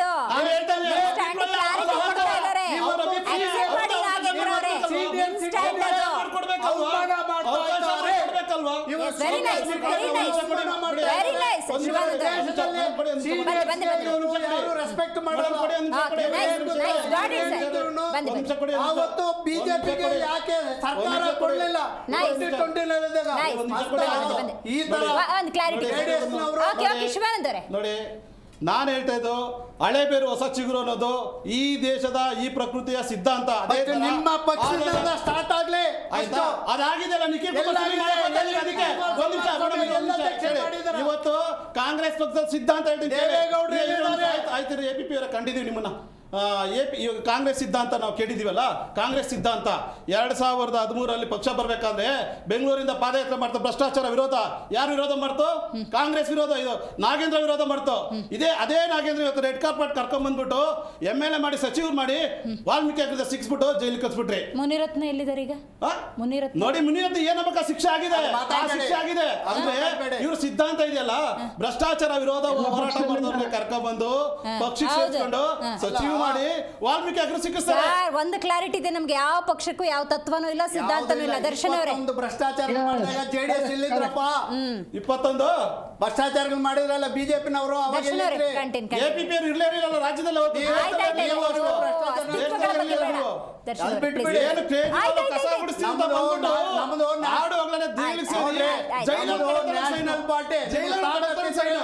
ನ್ಯಾಷನಲ್ ಪಾರ್ಟಿ ಮಾಡಿ ಜೈಲಲ್ಲಿ ಆಡಳಿತ ಮಾಡಿದ್ರೆ ಮಂಡ್ಯ ಚನ್ನಪಟ್ಟಣ ಬಿಟ್ಟು ರಾಷ್ಟ್ರೀಯ ಪಕ್ಷ ಮಾಡಿ. ಆಯ್ತಾಯ್ತು, ನಾಗೇಂದ್ರ ಅವರೇ, ಶಿವಾನಂದ ಅಹಿಂಸಾಚಾರ ಬಗ್ಗೆ ಅಣ್ಣಾಚಾರ್ಯನ ತೋರಿಸಿದ್ರು, ಬ್ರ್ಯಾಂಡ್ ಮಾಡಿದ್ರು. ಅವ್ರ ಹೆಸರು ನೋಡಿ, ನೀವು ಒಂದು ಒಳ್ಳೆ ಐಡಿಯಾ ಕೊಟ್ಟಿದ್ದೀರಿ. ಆ ಐಡಿಯಾದ ಬಗ್ಗೆ ಚರ್ಚೆ ಅಣ್ಣಾಚಾರ್ಯ ಹೆಸರಿಗೆ ಧಕ್ಕೆ ತಗೊಂಡ್ಬಂದ್ರು. ಕೆಪಿಸಿಸಿ ಅಧ್ಯಕ್ಷ ಸ್ಥಾನಕ್ಕೆ ಒಂದು ಹೊಸ ಐಡಿಯಾನು ಕೊಟ್ಟಿದ್ದಾರೆ, ಸವಾಲು ಹಾಕಿದ್ದಾರೆ. ಇಲ್ಲಿ ಅದು ಮಾಡಲ್ಲ JDS ಮೇಡಮ್, ಶಕ್ತಿ ವಕ್ತಾರರು. ಇಲ್ಲ ಮೇಡಮ್, ಮಾಡಲ್ಲ. ಅದು ಶಕ್ತಿ ಇಲ್ಲ ಅವ್ರಿಗೆ. ಹಂಬಲ್ ರಿಕ್ವೆಸ್ಟ್, ಜೈಲು ಗುಡ್ಕಲ್ಲಾರ್ದಂಗೆ JDS ವಕ್ತಾರಿಗೆ ಸ್ಟೇಟ್ಮೆಂಟ್ ಕೊಳ್ಳಿ. ಡೆಕೋರಮ್ ಇರ್ಬೇಕು ಸ್ವಲ್ಪ. ಅವ್ರು ಮಾತಾಡ್ಬೇಕಾದ್ರೆ ಹಲ್ ಕಚ್ಕೊಂಡು ನಾವು ಪ್ರತಿಯೊಂದನ್ನು ಕೇಳಿದೀವಿ ತಾಳ್ಮೆಯಿಂದ. ಆಮ್ ಆದ್ಮಿ ಅವರು ಕೇಳಿದ್ದಾರೆ, ಪುರಾಣಿಕ್ ಸರ್ ಅವರು ಕೇಳಿದ್ದಾರೆ. ಪಾಪ ಅವ್ರು ಮಾತಾಡ್ತಾ ಇದ್ದಾರೆ, ಯಾಕಂದ್ರೆ ಅವರು ಹಲವು ಪ್ರಶ್ನೆಗಳನ್ನ ಕೇಳಿದಕ್ಕೆ ಅವ್ರು ಉತ್ತರ ಕೊಡುವಂತದ್ದು ಅದು ಗೌರವ. ಈಗ ನಮ್ಮ ಪಕ್ಷದ ಚುನಾವಣೆಗೆ ಅಂತಾನೆ ಬರೋಣ, ಅಥವಾ ಅಧ್ಯಕ್ಷ ಹುದ್ದೆ ಅಂತಾನೆ ಬರೋಣ. ನಮ್ಮ ಕಾಂಗ್ರೆಸ್ನಲ್ಲಿ ಅದು ಯುವ ಕಾಂಗ್ರೆಸ್ ಅಥವಾ KPCC ಅಥವಾ AICC, ನಮ್ದು ಚುನಾವಣಾ ಮುಖೇನ ಅಧ್ಯಕ್ಷರ ಆಯ್ಕೆ ನಡೆಯುವಂಥದ್ದು ಒಂದು. ಮತ್ತು ಎರಡನೇದು, ಹಿರಿಯರ ವಿಚಾರವನ್ನು ಮಾತಾಡಿದರು. ಹಿರಿಯರಿಗೆ ನಾವು ಎಷ್ಟು ಗೌರವಿಸ್ತೀವಿ ಅಂತಂದರೆ, ತುಮಕೂರಿನಲ್ಲಿ ದೇವೇಗೌಡರು ಸೋಲಾಗಿತ್ತೂ ಸಹ ಅವರನ್ನು ರಾಜ್ಯಸಭೆಗೆ ಕಳಿಸಿದ್ದು ಹಿರಿತನದ ಆಧಾರದ ಮೇರೆಗೆ ಸೋನಿಯಾ ಗಾಂಧಿಯವರೇ ಒಂದು ನಿಮಿಷ ಸೋನಿಯಾ ಗಾಂಧಿಯವರು ಅವರಿಗೆ ಹಿರಿತನಕ್ಕೆ ಗೌರವ ಕೊಡಬೇಕು ಅಂತೇಳಿ ಅವರಿಗೆ ರಾಜ್ಯಸಭೆಗೆ ಕಳಿಸಿರ್ತಕ್ಕಂಥದ್ದು ಕಾಂಗ್ರೆಸ್. ಇದು ಎರಡನೇದು. ಹಿರಿಯರ ವಿಚಾರ ಅಂತ ಬಂದಾಗ ಮೇಡಮ್, ಇವತ್ತು ನನ್ನ ಮನೇಲಿ ನನ್ನ ಅಜ್ಜಿ ಇರ್ತಾರೆ, ಉದಾಹರಣೆ BP ಶುಗರ್ ಅಂತ ಏನೇನೋ ಅಂದ್ರು. ಅವ್ರಿಗೆ BP ಶುಗರ್ ಬಂತು ಅಂತ ಹೇಳ್ಬಿಟ್ಟು ಅವ್ರನ್ನ ಕೊಟ್ಕೆಲ್ ಕೂರಿಸೋದು ಜನಾಭಿಪ್ರಾಯ ಇವರು ಹಿರಿಯರ ಬಗ್ಗೆ ಮಾತಾಡೋದು ಆಯ್ತು ಅಂದ್ರೆ ದೇವೇಗೌಡ YSS ನಾಳೆ ರಾಜೀನಾಮೆ ಕೊಡ್ಲಿಕ್ಕೆ ಹೇಳ್ಬಿಡಿ ಹಿರಿಯರಲ್ಲ ಇವ್ರು. ಇದು ಇನ್ನೊಂದು ವಿಚಾರ. ಮತ್ತೊಂದು ವಿಚಾರ ಇವರು ಮಾತಾಡಿದ್ದಾರೆ ಮೇಡಮ್, ಮತ್ತೊಂದು ವಿಚಾರ ಇವರು ಮಾತಾಡಿದ್ರು, ಬಹಳ ಒಂದು ಪ್ರಶ್ನೆ ಎತ್ತಿದ್ರು, ಅತ್ಯಾಚಾರದ ವಿಚಾರವನ್ನ. ಇವತ್ತು ಯಾವೊಂದು ಅತ್ಯಾಚಾರ ಪ್ರಜ್ವಲ್ ರೇವಣ್ಣ ಜೈಲಲ್ಲಿದ್ದಾರೆ ಅನ್ನುವಂಥದ್ದು ಗೊತ್ತು. ಗಂಡು ಮಕ್ಕಳ ಮೇಲೂ ಅತ್ಯಾಚಾರ ಮಾಡಿ ಸೂರಜ್ ರೇವಣ್ಣ ಜೈಲಿಗೆ ಹೋಗಿರ್ತಕ್ಕಂಥ ವಿಚಾರವು ವಾಸ್ತವಾಂಶ ಇಡೀ ಜಗತ್ತಿಗೆ ಗೊತ್ತಿರ್ತಕ್ಕಂಥದ್ದು. ಭೂತದ ಬಾಯಲ್ಲಿ ನಮಗೆ ಭಗವದ್ಗೀತೆಯ ಅವಶ್ಯಕತೆ ಇದೆ. ಮೇಡಮ್, ಮಗದೊಂದು ಇವರು ಇವತ್ತು ರಾಜ್ಯಾಧ್ಯಕ್ಷರ ವಿಚಾರವನ್ನ ಮಾತಾಡಿದ್ರಲ್ವಾ, ದುರ್ದೈವನೋ ಏನೋ ಗೊತ್ತಿಲ್ಲ, ಮಿರಾಜುದ್ದೀನ್ ಪಾಟೀಲ್ ಅನ್ನೋರು ಇದ್ರು ಅಧ್ಯಕ್ಷರಾಗಿ. ಅಧ್ಯಕ್ಷ ಗಾದಿಯಲ್ಲಿದ್ದಾಗಲೇ ಅವರು ಮೃತಪಟ್ಟರು. ಕೃಷ್ಣಪ್ಪ ಅಂತಿದ್ರು, ಅವರು ಅಧ್ಯಕ್ಷ ಆಗಿದ್ರು, ತುಮಕೂರು ಅವರು ಟಿಕೆಟ್ ಕೊಟ್ಟಿದ್ರು, ಅವರು ಅಧ್ಯಕ್ಷ ಗಾದಿಯಲ್ಲಿ ಮೃತಪಟ್ಟರು. ಅದಿರಲಿ ಸೈಡಿಗೆ. ಆಮೇಲೆ ಇನ್ನೊಬ್ರು HK ಕುಮಾರಸ್ವಾಮಿ ಅಂತ ದಲಿತ ರಾಜ್ಯಾಧ್ಯಕ್ಷ ಇದ್ರು, ಕಾರಣ ಇಲ್ದೇನೆ ತೆಗೆದುಹಾಕಿದ್ರು. ಮುಸ್ಲಿಂ ಸಮುದಾಯದ ಇಬ್ರಾಹಿಂ ಅವರು ಅಧ್ಯಕ್ಷ ಇದ್ರು, ಅವರನ್ನು ತೆಗೆದುಹಾಕಿದ್ರು. H ವಿಶ್ವನಾಥ್ ಅವರು ಅಧ್ಯಕ್ಷ ಇದ್ರು, ಅವರನ್ನು ಇವರು ತಳ ಸಮುದಾಯದಿಂದ ಬಂದಂತವರು. ಆದ್ರೆ ಇವತ್ತು ಇವರು ಅಧ್ಯಕ್ಷ ಗಾದಿ ಬಗ್ಗೆ ಮಾತಾಡಿದ್ರು. ಇವತ್ತು ಯತೀಂದ್ರ ಅವರ ಬಗ್ಗೆ ಅಥವಾ ನಮ್ಮ ಪಕ್ಷದ ಬಗ್ಗೆ ಮಾತಾಡ್ತಾ ಇದ್ದಾರೆ, ಅಥವಾ ಕುಟುಂಬದ ವಿಚಾರನು ಕೆಲವೊಂದು ಮಾತಾಡಿದ್ರು. ಇವತ್ತು ದೇವೇಗೌಡರು, ಕುಮಾರಸ್ವಾಮಿ, ಅನಿತಾ ಕುಮಾರಸ್ವಾಮಿ, ನಿಖಿಲ್, ಪ್ರಜ್ವಲ್, ಸೂರಜ್, ರೇವಣ್ಣ, ಭವಾನಿ, DC ತಮ್ಮಣ್ಣ, ಬಾಲಕೃಷ್ಣ, ಡಾಕ್ಟರ್ ಮಂಜುನಾಥ್, ಇವರೆಲ್ಲ ಇವರ ಪಕ್ಷದಲ್ಲಿ ಯಾವೊಂದು ಘನತೆ ಗೌರವ ಕಾರ್ಯಕರ್ತರಿಗೆ ಅಥವಾ ನಾಯಕರಿಗೆ ಕೊಟ್ಟಿದ್ದಾರೆ. ಮತ್ತೆ ಇವರು ಅನೇಕ ಪ್ರಶ್ನೆಗಳನ್ನ ರಾಹುಲ್ ಗಾಂಧಿ ಮತ್ತೆ ಇನ್ನೊಂದು, ಇವರು ಮಾತಾಡ್ತಾ ನಮ್ಮ ಪಕ್ಷದ ಕೆಲವೊಂದು ವಿಚಾರವನ್ನ ಕೆದಕ್ತಾ ಹೋದ್ರು ಎಲ್ಲರಿಗೂ. ಆದ್ರೆ ಇವತ್ತು ಇವರ ಒಂದು JDS ಪಕ್ಷದಲ್ಲಿ GT ದೇವೇಗೌಡರು ಅಂತ ಇದ್ದಾರೆ. ಅವರು ಕುಮಾರಸ್ವಾಮಿ ಅವರ ತಾಕತ್ತು ಮತ್ತು ದಮ್ಮಿಗೆ ಸವಾಲು ಹಾಕಿದ್ದಾರೆ. ನಮ್ಮ ಪಕ್ಷದವರಲ್ಲ, ಅವರು ಕೋರ್ ಕಮಿಟಿಯ ಉನ್ನತ ಸ್ಥಾನದಲ್ಲಿ ಇರ್ತಕ್ಕಂಥವ್ರು. ಇರೋ 18 ಜನರಲ್ಲೇ ಅಲ್ಲಿ ನಡೀತಾ ಇರ್ತಕ್ಕಂಥ ಗಲಾಟೆಗಳು, ಒಂದು ಕಡೆ ಇನ್ನೊಂದು ಇವರ ಪರಿಸ್ಥಿತಿ ಎಲ್ಲಿಗೆ ಬಂದಿದೆ ಅಂತ ಹೇಳಿ ಇಡೀ ರಾಜ್ಯ ನೋಡ್ತಾ ಇದೆ. ಆದ್ರೆ ನಾನು ಈ ಮುಖೇನ ಹೇಳುವಂಥದ್ದು, ಇದು ಉತ್ಪ್ರೇಕ್ಷೆಗೆ ಹೋಗಿರ್ತಕ್ಕಂಥದ್ದು. ಬಿಜೆಪಿಯ ಈ ಒಂದು ಗಲಾಟೆ ಇರ್ಬೋದು, ಉತ್ಪ್ರೇಕ್ಷೆಗೆ there is a limit for everything. ಉದಾಹರಣೆ ಪಕ್ಷದಲ್ಲಿ ಒಂದ್ ಚೇಂಜಸ್ ನಿಮಿಷ, ಬೇಕು, ಒಂದ್ ಅಭಿವೃದ್ಧಿ ನಿಮಿಷ, ಬೇಕು, ಒಂದ್ ನಿಮಿಷ. ಯಂಗ್ನೆಸ್ ಬೇಕು, ಒಂದ್ ನಿಮಿಷ. ಅಭಿವೃದ್ಧಿಗೆ ಯಂಗ್ಸ್ಟರ್ಸ್ ಆಮೇಲೆ ಇವ್ರು ಮಾಡಕ್ ಆಗ್ತಾ ಇಲ್ಲ ಅದನ್ನ. ಮೇಡಮ್, ಆ ಶಕ್ತಿ ಇದ್ರೆ ಮಾಡಿ ತೋರಿಸಿ ನೀವು. ಒಂದ್ ನಿಮಿಷ, ನಿಮ್ಮ ಪ್ರಶ್ನೆ ಉತ್ತರ ಇದೆ. ಒಂದ್ ನಿಮಿಷ ರೀ, ಯಂಗ್ಸ್ಟರ್ಸ್ ಒಂದ್ ನಿಮಿಷ ಮೇಡಮ್. ಇವತ್ತು ಯಡಿಯೂರಪ್ಪನವರ ಮಾನ್ಯ ಯಡಿಯೂರಪ್ಪನವರ ವಿಚಾರಕ್ಕೆ ಕರ್ನಾಟಕದವರು, ಅವರು ಮಾಜಿ ಮುಖ್ಯಮಂತ್ರಿಗಳು, ಅವರನ್ನ ಮುಖ್ಯಮಂತ್ರಿ ಸ್ಥಾನದಿಂದ ಇಳಿಸುವಾಗ ಇವರೇನು ಯಂಗ್ ಇಂಡಿಯಾ ಅಂದ್ರೆ ಅದಕ್ಕೋಸ್ಕರ ಹೇಳಿದ್ರು. ಅವರಿಗೆ 75 ವರ್ಷದ ಒಂದು ಸವಾಲನ್ನ ಹಾಕಿದ್ರು. ಸೆಪ್ಟೆಂಬರ್ 17ನೇ ತಾರೀಕಿಗೆ ಮಾನ್ಯ ನರೇಂದ್ರ ಮೋದಿ ಅವರಿಗೆ 75 ವರ್ಷ ಆಯ್ತಲ್ಲ, ಅವ್ರಿನ್ನ ಹೆಂಗ ಅವ್ರಿಗೂ ನಿವೃತ್ತಿ ತಗೊಬೇಕಲ್ವಾ? ಇವ್ರಿಗೆ ನಮ್ಮ ಕನ್ನಡಿಗರಿಗೆ ಒಂದು ನ್ಯಾಯ, ಅವ್ರಿಗೂ ಇವತ್ತು ಇಲ್ಲ ಅಲ್ಲಿ ಸಮ್ಮಿಶ್ರ ಇರ್ತಕ್ಕಂಥದ್ದು. ನಿಮ್ಮಂತ ಆಸೆ ಪುರುಷರು, ಜೊಲ್ಲು ಸುರುಕರು ಆ ಪಕ್ಷದೊಂದಿಗೆ ಮಂತ್ರಿ ಸ್ಥಾನಕ್ಕೋಸ್ಕರ ಅಲ್ಲಿ ಕೂತಿರೋದು. ಮತ್ತೆ JDS-ನವ್ರಿಗೆ, ಕುಮಾರಸ್ವಾಮಿ ಅವರಿಗೆ ಒಂದು ನೈತಿಕತೆ ಇದ್ರೆ ಇವರು ಏನ್ ಬೇಕಾದ್ರೂ ಮಾತಾಡ್ಲಿ, ಕರ್ನಾಟಕಕ್ಕೆ ಒಂದು ನಯ ಪೈಸೆ 100 ರೂಪಾಯಿ ತರ ಯೋಗ್ಯತೆ ಇದ್ದವರು ಇವರು ಬಂದ್ಬಿಟ್ಟು ಇವತ್ತು ನಮ್ಮ ರಾಜ್ಯ ಸರ್ಕಾರದ ಬಗ್ಗೆ ಮಾತಾಡ್ತಾರೆ. ನಾಗೇಂದ್ರ ಅವರೇ, ಕಾಂಗ್ರೆಸ್ ವಕ್ತಾರ ಹೇಳ್ತಿರೋದಿಷ್ಟೇ, ನಾವು ನುಡ್ದಿದ್ವಿ ಹಂಗ ನಡ್ಕೊಂಡ್ವಿ. ನೀವು ನುಡಿಯೋದೊಂದು ಹೇಳೋದೊಂದು ಮಾಡೋದೊಂದು ಅದಕ್ಕೆ ಹೇಳ್ತೀವಿ ಮೇಡಮ್, ನಡೆದಂತೆ ನುಡಿದ ಸರ್ಕಾರ ಏನಾದ್ರೆ ಪ್ರಾದೇಶಿಕ ಸರ್ಕಾರ, ಅದು JDS ಪಕ್ಷ, ಅದು ಕುಮಾರಸ್ವಾಮಿ ಗತ ವೈಭವ ಕಾಲದಲ್ಲಿ ನೀವು ನೋಡಿರ್ಬೋದು. ಬಂದ ಮೈತ್ರಿ ಸರ್ ಕಾಂಗ್ರೆಸ್ ಜೊತೆ ನಾವು ಹೋಗಿದ್ವಲ್ಲ, ಬಾಕ್ಲು ಬಂದಿದ್ರಲ್ಲ 5 ವರ್ಷ ನೀವೇ CM ಆಗ್ಬೇಕಂತ. ಅವತ್ತಿನ ದಿನದಲ್ಲಿ 5 ವರ್ಷ CM ನೀವೇ ರಾಜ್ಯದ ಮುಖ್ಯಮಂತ್ರಿಗಳು ನೀವೇ. ಯಾವುದೇ ಪೋರ್ಟ್ಫೋಲಿಯೋ ಡಿಮ್ಯಾಂಡ್ ಅಂತ ಹೇಳಿ ಬಂದಂತ ಕಾಂಗ್ರೆಸ್ ಅವರು ನಾವು ಮಾಡಿದ ಪ್ರಾದೇಶಿಕ ಪಕ್ಷದ ಸಾಧನೆಗಳು, ಮೈತ್ರಿ ಸರ್ಕಾರದಲ್ಲಿ ನಾವು ರೈತ ಸಾಲ ಮನ್ನಾ ಮಾಡಿದ್ವಿ. ಏನು ಬೀದಿ ವ್ಯಾಪಾರ 10,000 ಕೊಟ್ವಿ. ರೈತ ಸಾಲ ಸಮಿತಿ ಮಾಡಿದ್ವಿ. ಗ್ರಾಮ ವಾಸ್ತವ್ಯ ಮಾಡಿದ್ವಿ. ಇವತ್ತು ಆಗ್ತಾ ಇದೆಯಲ್ಲ ದಿನ ಇವತ್ತು ಏನದು ಮೈಕ್ರೋ ಫೈನಾನ್ಸ್ ಇಂದ ನಾವು ಬೀದಿ ವ್ಯಾಪಾರಿಗೆ ಅವತ್ತಿನ ಮಾಫಿಯಾ, ಬಡ್ಡಿ ಮಾಫಿಯಾನ ಅವತ್ತೇ ಬಂದ್ ಮಾಡಿದ್ವಿ. ಈ ಸಾವುಗಳು ಬರ್ತವೆ, ಈ ಸಾವು ಸರಣಿ ಸಾವುಗಳಾಗ್ತವೆ ದೇಶದಲ್ಲಿ ಅಂತ ಎಚ್ಚೆತ್ಕೊಂಡ ಸನ್ಮಾನ್ಯ ಕುಮಾರಸ್ವಾಮಿ ಅವರು ನಾಗೇಂದ್ರ ಅವರೇ, ನಮ್ಮ ಸಂಕಟನೂ ಅದೇ. ಇಷ್ಟು ಎಲ್ಲ ಆಗ್ತಿದ್ಯಲ್ಲ, ವಿರೋಧಿಸ್ಬೇಕಲ್ಲ, ಪ್ರಶ್ನೆ ಮಾಡ್ಬೇಕಲ್ಲ, ಬಿಜೆಪಿ JDS ಒಟ್ಟಿಗೆ ಇಟ್ಕೋಬೇಕಲ್ಲ. ಆಂತರಿಕ ಕಚ್ಚಾಟವನ್ನ ಹಿಂಗ್ ಮಾಡ್ಕೊಂಡ್ರೆ ಏನ್ ಮಾಡ್ತೀರಿ ನೀವು? ಇವತ್ತು ವಿಜಯೇಂದ್ರ ಅವರು ಬ್ರೇಕ್ ಅಂತ ಕೊಡ್ತಿರಲ್ಲ, ಹಂಗೆ ಇವತ್ತು ಬಿಜೆಪಿ ಪಕ್ಷದಲ್ಲಿ ಒಂದು ಬ್ರೇಕ್ ಅಂತ ತಗೊಂಬೋಣ. ಇವರು ದುರಾಡಳಿತ ರಾಜ್ಯ ಜನ ನೋಡ್ತಾ ಇದ್ದಾರಲ್ಲ, ಅಭಿವೃದ್ಧಿ ನೋಡ್ತಾರೆ, ಗ್ಯಾರಂಟಿ ನೋಡ್ತಾ ಇದ್ದಾರೆ, ಎಷ್ಟು ಗ್ಯಾರಂಟಿ ಸೇರ್ತಾ ಇದಾವೆ. ಇವತ್ತು ಗೃಹ ಬಗ್ಗೆ ಎಷ್ಟು ಸೇರ್ತಾ ಇದೆ, ವಿದ್ಯುತ್ ಅದು ಜನನ ತಿರಸ್ಕಾರ ಮಾಡ್ತಾ ಇದೆ. ಈ 4 ತಿಂಗಳಲ್ಲಿ ಜನ ಬಹಿಷ್ಕಾರ ವಿಧಾನಸೌಧಕ್ಕೆ ಟಿವಿನೆಲ್ಲ ಬಂದು ತಿರಸ್ಕಾರ ಮಾಡಿದ್ದಾರೆ ಜನ. ಇವತ್ತು ಶಿಕ್ಷಣ ಅಭಿವೃದ್ಧಿ ಇಲ್ಲ, ಶಿಕ್ಷಣ ಅಭಿವೃದ್ಧಿ ಇಲ್ಲ. ಇವ್ರು ಹೇಳಿದ್ರಲ್ಲ AP ಪಕ್ಷ ಇಲ್ಲ, 5ನೇ ಕ್ಲಾಸ್ ವಿದ್ಯಾಭ್ಯಾಸ ಸರಿಯಾಗಿ ತಕ್ಕಡಿಲಿ ಕಪ್ಪೆ ಕೂರಿಸ್ದಂಗಾಗಿದೆ. ಹಾರಾರ್ ಹೋಗ್ತಾರೆ ಮೇಡಮ್. ಆಯ್ತು, ವಿಜೇಂದ್ರ ಅವರಿಂದ 15 ಜನ ವಿರೋಧಿ ಅನ್ಕೊಂಡ್ರಿ, DK ಶಿವಕುಮಾರ್ ಜೊತೆ 80 ಜನ ವಿರೋಧಿ ಇದ್ರಲ್ಲ. ನೀವು ಅವ್ರ ಜೊತೆ ಕಂಪೇರ್ ವಿರೋಧ ಪಕ್ಷದಲ್ಲಿ ಯಾವುದೇ ಜನ ತೊಂದರೆ ಆಗ್ತಾ ಇಲ್ಲ. ಇಲ್ಲಿ ಆಡಳಿತ ಪಕ್ಷದ ಜನಗಳಿಗೆ ತೊಂದರೆ ಆಗ್ತದೆ. 7 ಕೋಟಿ ಜನ ನನಗೆ ಶಿಸ್ತು, ತತ್ವ, ಸಿದ್ಧಾಂತ ಅಂತ ಮಾತಾಡೋ ಬಿಜೆಪಿ ಅದನ್ನ ಫಾಲೋ ಮಾಡ್ತಿದ್ಯಾ ಅನ್ನೋದೇ ಪ್ರಶ್ನೆ. ಇವತ್ತು ಡಾಕ್ಟರ್ ಕೆ ಸುಧಾಕರ್ ಮಾತಾಡ್ಬೇಕಾದ್ರೆ 5,000 ಸದಸ್ಯತ್ವ ತಂದಿರೋನಲ್ಲಿ, 52,000 ತಂದಿರೋನಲ್ಲಿ 5,000 ತಂದಿರೋನ್ ತಗೊಬಂದ್ಬಿಟ್ಟು ಜಿಲ್ಲಾಧ್ಯಕ್ಷ ಮಾಡ್ತಾನೆ ಅಂದ್ರೆ ಹೆಂಗ್ ಸಹಿಸ್ಕೊಳ್ಳೋದು ಕೇಳ್ತಿದ್ದಾರೆ ಮೇಡಮ್. ಇದು ನಾನೇನ್ ಹೇಳಕ್ ಬರ್ತಾ ಇದ್ದೀನಿ, ಒಂದು ಪಕ್ಷದಲ್ಲಿ ಒಂದು ನಿಷ್ಠಾವಂತ ನಾಯಕ, ಒಬ್ಬ ನಾಯಕತ್ವ ಬೇಕಂದಾಗ ಒಂದು 10-15 ಜನ ಕಡೆ MLA ಸ್ಟೇಟ್ಮೆಂಟ್ ಇಂದ ಇಲ್ಲ. 224 ಕ್ಷೇತ್ರ ಇದೆ. 224 ಕ್ಷೇತ್ರದಲ್ಲಿ 10-15 ಸ್ಟೇಟ್ಮೆಂಟ್ ಕೊಡಿಸಿನ ರಾಜ್ಯ ಇದಾಗಲ್ಲ. 60 ಜನ ಹೊಸ ಅಂತ ಅಭ್ಯರ್ಥಿ ತಂದು ಸೋತಂತ ಪಕ್ಷಕ್ಕೆ 10-15 ಜನ ಏನು ಪಕ್ಷ ಡ್ಯಾಮೇಜ್ ಆಗಲ್ಲ. ಹೈಕಮಾಂಡ್ ಇದ್ರ ಬಗ್ಗೆ ಸೂಕ್ತ ನಿರ್ಧಾರ ತಗೊಂತಾರೆ. ಕರೆದವ್ರಿಗೆ ಏನೇನು ಒಂದು ಮಾನದಂಡ ಹಾಕಬೇಕು, ಏನೋ ಒಂದು ಶಿಸ್ತಿನಾಗಿ ನಡ್ಕೊಂಡಿದ್ದಾರೆ, ಮಾಡ್ತಾರೆ. ಅವಕಾಶ ಬೇಕು. ಹೌದು,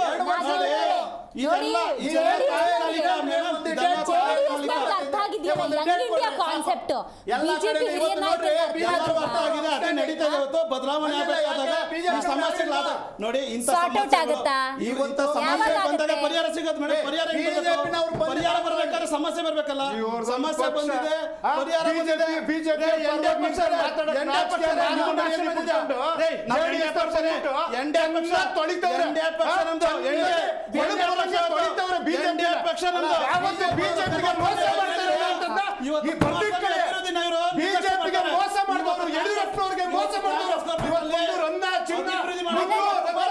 ಅವಕಾಶನೇ ಇಲ್ಲ ಇವತ್ತು ನೋಡಿ. ಒಂದು 4 days ಬ್ಯಾಕ್ ಕಟ್ಟಾ ಸುಬ್ರಹ್ಮಣ್ಯ ನಾಯ್ಡು ಅವ್ರ ಮನೆಯಲ್ಲಿ ಯಾಕೋ ಪರಿಸ್ಥಿತಿ ಸರಿಯಾಗ್ತಿಲ್ಲ, ಯಡಿಯೂರಪ್ಪನವರೇ ಮುಂದುವರ್ಸ್ಕೊಂಡು ಹೋದ್ರೆ ಚೆನ್ನಾಗಿರತ್ತೆ ಪಕ್ಷ.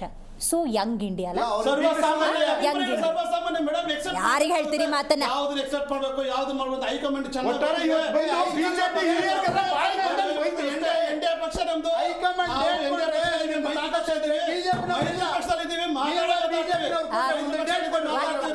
ನಾಳೆ ಸರ್ವಪಕ್ಷ ಪಕ್ಷದಲ್ಲಿ ಇದ್ದೀವಿ, ಮಾತಾಡಿದ್ರೆ. ಆಯ್ತು, ನಮ್ದು ಆಶಯ ಶ್ರೀರಾಮ್ ಇಷ್ಟೇ. ಎಲ್ಲೋ ಹೇಳಿ. ಸಮಸ್ಯೆ ಇದೆಯಾ, ಬಗೆಹರಿಸ್ಕೊಳ್ಳಿ. ಇದೇ ಪಕ್ಷದಲ್ಲಿ ಇರ್ತಾರೆ. ಶಿಸ್ತಿದೆ, BJP ಗೆ ಹೋಗಲ್ಲ. ಪುರಾಣಿಕ್ ಸರ್, ಯಾವುದೇ ಕಾರಣಕ್ಕೂ ಪುರಾಣಿಕ್ ಸರ್. ನಿಮ್ಮ ನಡವಳಿಕೆ ಶಿಸ್ತು ಇದೆ. ಓಕೆ ಓಕೆ ಪಕ್ಷ ಶಿಸ್ತು ಓಕೆ ಇದೆ. ಓಕೆ ಮೈತ್ರಿ ಸರ್ಕಾರದಲ್ಲಿ ಇದ್ದೀವಿ. Okay okay right. ಓಕೆ. ರಾಜ್ಯದ ಜನರ ಹಿತದೃಷ್ಟಿಯಿಂದ ಸರ್, ನಂದು ಕಡೆ ಪ್ರಶ್ನೆ 1 ನಿಮಿಷದಲ್ಲಿ ಹೇಳ್ಬಿಡಿ. ನಮಗೊಂದು ವಿರೋಧ ಪಕ್ಷ ಬೇಕು ಸರ್ ರಾಜ್ಯದಲ್ಲಿ. ಸಮಗ್ರವಾಗಿ ಒಗ್ಗಟ್ಟಿನ ಆಗ್ತಿರುವಂಥ ಕೆಲವೊಂದು ಬೆಳವಣಿಗೆಗಳನ್ನು ಹಿಂಗೆ ಅಂತ ಪ್ರಶ್ನೆ ಮಾಡೋಕ್ಕೊಂದು ಒಗ್ಗಟ್ಟಿನ ವಿರೋಧ ಪಕ್ಷ ಬೇಕು. ಯಾವಾಗ ಆಗ್ಬೋದು sir? As soon as possible ಇದು ಸಾರ್ಟ್ ಔಟ್ ಆಗುತ್ತೆ ಅಂತ 7 days ಅನ್ಸುತ್ತಾ? ಮೇಡಮ್. Only 7 days? 7 days ಅಲ್ಲ, ಅಷ್ಟೇ. BJP God. ಮತ್ತು ಜೆಡಿಎಸ್ ಇವ್ರದ್ದು ಒಂದು ರೀತಿಯಲ್ಲಿ ಅಂಡರ್ಸ್ಟ್ಯಾಂಡಿಂಗ್ ಇದೆ. ಇದ್ರ ಪ್ರಕಾರ ಒಳ್ಳೆ ಕೆಲಸ ಮಾಡ್ತಕ್ಕಂತ ಅವಕಾಶ ಇದೆ. ಅಂದ್ರೆ ರಚನಾತ್ಮಕವಾದ ಮತ್ತು ಭ್ರಷ್ಟಾಚಾರವನ್ನ ನಿಜವಾಗಿಯೂ ವಿರೋಧಿಸ್ತಕ್ಕಂತಹ ಮತ್ತು ಜವಾಬ್ದಾರಿತವಾದ ವಿರೋಧ ಪಕ್ಷದ ಒಂದು ಅವಶ್ಯಕತೆ ಕರ್ನಾಟಕದಲ್ಲಿ ಎಲ್ಲರಿಗಿಂತ ಹೆಚ್ಚಾಗಿದೆ. ಆದ್ರಿಂದ ಈ ಒಂದು ಸನ್ನಿವೇಶದಲ್ಲಿ ಇವ್ರು ಇನ್ನು 2 ವರ್ಷ ಒಳ್ಳೆ ರೀತಿಯಲ್ಲಿ ತಾವು ನಿಜವಾದ ಒಂದು ಜನರ ಹಿತವನ್ನ ಕಾಪಾಡ್ತಾರೆ ಅಂತಕ್ಕಂಥ ಭಾವನೆ ಬಂದ್ರೆ ಅವರಿಗೆ ಭವಿಷ್ಯ ಇದೆ. ದರ್ಶನ್ ಹೇಳಿದಂಗೆ ಕಾಂಗ್ರೆಸ್ನವ್ರಿಗೆ ಎಲ್ಲ ರೀತಿಯಲ್ಲಿ ಸ್ವೀಪಿಂಗ್ ಮೆಜಾರಿಟಿ ಬರ್ಲಿಕ್ಕೆ ಸಾಧ್ಯ ಇಲ್ಲ. ಅವರಲ್ಲೂ ಇರ್ತಕ್ಕಂಥ ದೋಷ ಇದೆ, ಇವರಲ್ಲೂ ದೋಷ ಇದೆ. ಆದ್ರೆ ವಿರೋಧ ಪಕ್ಷದಲ್ಲಿ ಅಧಿಕಾರದೇ ಇಲ್ಲದೆ ಇರುವಾಗ ಈ ರೀತಿಯ ಗುಂಪುಗಾರಿಕೆ ಅಂತಕ್ಕಂಥದ್ದು ಒಳ್ಳೇದಲ್ಲ, ಅದು ಆರೋಗ್ಯಕರವಾದ್ದಲ್ಲ. ವಿಜಯೇಂದ್ರ ಹಿರಿಯರ ಮಾತನ್ನು ಮತ್ತು ಯುವಕರನ್ನ, ಹೊಸ ನಾಯಕರುಗಳನ್ನ, ಕಾರ್ಯಕರ್ತರನ್ನ ಪ್ರೋತ್ಸಾಹಿಸ್ತಕ್ಕಂಥದ್ದನ್ನ ಮಾಡಬೇಕು. ಆದ್ರೆ ಇದೆಲ್ಲದಕ್ಕೂ ರಿಮೋಟ್ ಕಂಟ್ರೋಲ್ ಹೈಕಮಾಂಡ್ ನಲ್ಲಿ ಈ ರೀತಿಯ ಗುಂಪುಗಾರಿಕೆ ಇರೋದ್ರಿಂದ ಕರ್ನಾಟಕದ ಬಿಜೆಪಿಯಲ್ಲಿ ಈ ರೀತಿಯ ಗುಂಪುಗಾರಿಕೆ ಇದೆ. ಆದ್ರಿಂದ ಅವೆರಡೂ ಸರಿ ಹೋಗದೆ ಹೋದ್ರೆ ಬಿಜೆಪಿಗೆ ಭವಿಷ್ಯ ಇಲ್ಲ. ಜೆಡಿಎಸ್ ನವರ ಸಹಕಾರದೊಂದಿಗೆ ಅಧಿಕಾರಕ್ಕೆ ಬರ್ತಕ್ಕಂಥ ಅವಕಾಶ ಇನ್ನು 3 ವರ್ಷದಲ್ಲಿ ಅವ್ರಿಗೆ ಸಿಗ್ತಕ್ಕಂಥ ಸನ್ನಿವೇಶವನ್ನ ಇವ್ರು ಕಳ್ಕೊಳ್ತಾ ಇದ್ದಾರೆ. ಇದರಿಂದ ಕಾಂಗ್ರೆಸ್ಗೆ ಇನ್ನೂರು ಹೆಚ್ಚಿನ ರೀತಿಯಲ್ಲಿ ಸಂತೋಷ ಆಗುತ್ತೆ. ಅವ್ರಲ್ಲಿ ಎಷ್ಟೇ ಆಗಲಿ ಅವ್ರಿಗೆ ಪವರ್ ಇದೆ, ಪವರ್ ಕೊಟ್ಟು ಜನರಿಗೆ ಅಭಿವೃದ್ಧಿ ನಾಳೆ ಮಾತಾಡೋಣ. ಅಂತಕ್ಕಂಥ ಇವತ್ತು ಬಿಜೆಪಿ ಬಗ್ಗೆನೇ ಮಾತಾಡಬೇಕು. Okay right sir, thank you so much sir. Puranik sir ಕಾರ್ಯಕ್ರಮದಲ್ಲಿ ಭಾಗಿಯಾಗಿದ್ದಕ್ಕಾಗಿ, ಶಿವಾನಂದ ನಾಗೇಂದ್ರ ದರ್ಶನ್ ಅವರು ಭಾಗಿಯಾಗಿದ್ದಕ್ಕಾಗಿ ಧನ್ಯವಾದ. ರೈಟ್, ಬಿ ಜೆ ಪಿಯ ಸದ್ಯದ ಪರಿಸ್ಥಿತಿ ನಾವು ನೋಡ್ತಾ ಹೋಗೋದಾದರೆ ತಕ್ಕಡಿಲಿ ಕಪ್ಪೆ ಹಾಕ್ದಂಗೆ ಆಗಿದೆ. ಯಾಕಂದರೆ ಹಲವಾರು ಸಂದರ್ಭದಲ್ಲಿ ಕಾಂಗ್ರೆಸ್ದವರು ಉಲ್ಲೇಖ ಮಾಡ್ತಿರ್ತಾರೆ, ಮನೆಯೊಂದು ಊರು ಬಾಗಿಲು ಅಂತ ಹೇಳಿ. ಅಂಥದ್ದೇ ಪರಿಸ್ಥಿತಿ ಇದೆ. ಟೀಕೆ ಅಲ್ಲ, ಪರಾಮರ್ಶೆ ಮಾಡಿಕೊಳ್ಳಿ ಅಂತ, ಆತ್ಮಾವಲೋಕನ ಮಾಡಿಕೊಳ್ಳಿ ಅಂತ ಓಪನ್ ಸ್ಟೇಟ್ಮೆಂಟ್ಗಳನ್ನು ಕೊಡ್ತಿದ್ದಾರೆ. ಹಾಗಾಗಿ ಹೈಕಮಾಂಡ್ ಮಧ್ಯಪ್ರವೇಶವನ್ನು ಮಾಡಬೇಕು, ಆಗ್ತಿರುವಂಥ ಸಮಸ್ಯೆಯನ್ನು ಬಗೆಹರಿಸಬೇಕು, ಯಂಗ್ ಇಂಡಿಯಾ ಅನ್ನುವಂಥ ಕಾನ್ಸೆಪ್ಟನ್ನು ಹೇಳ್ತಿದ್ದಾರೆ. Concept is very good.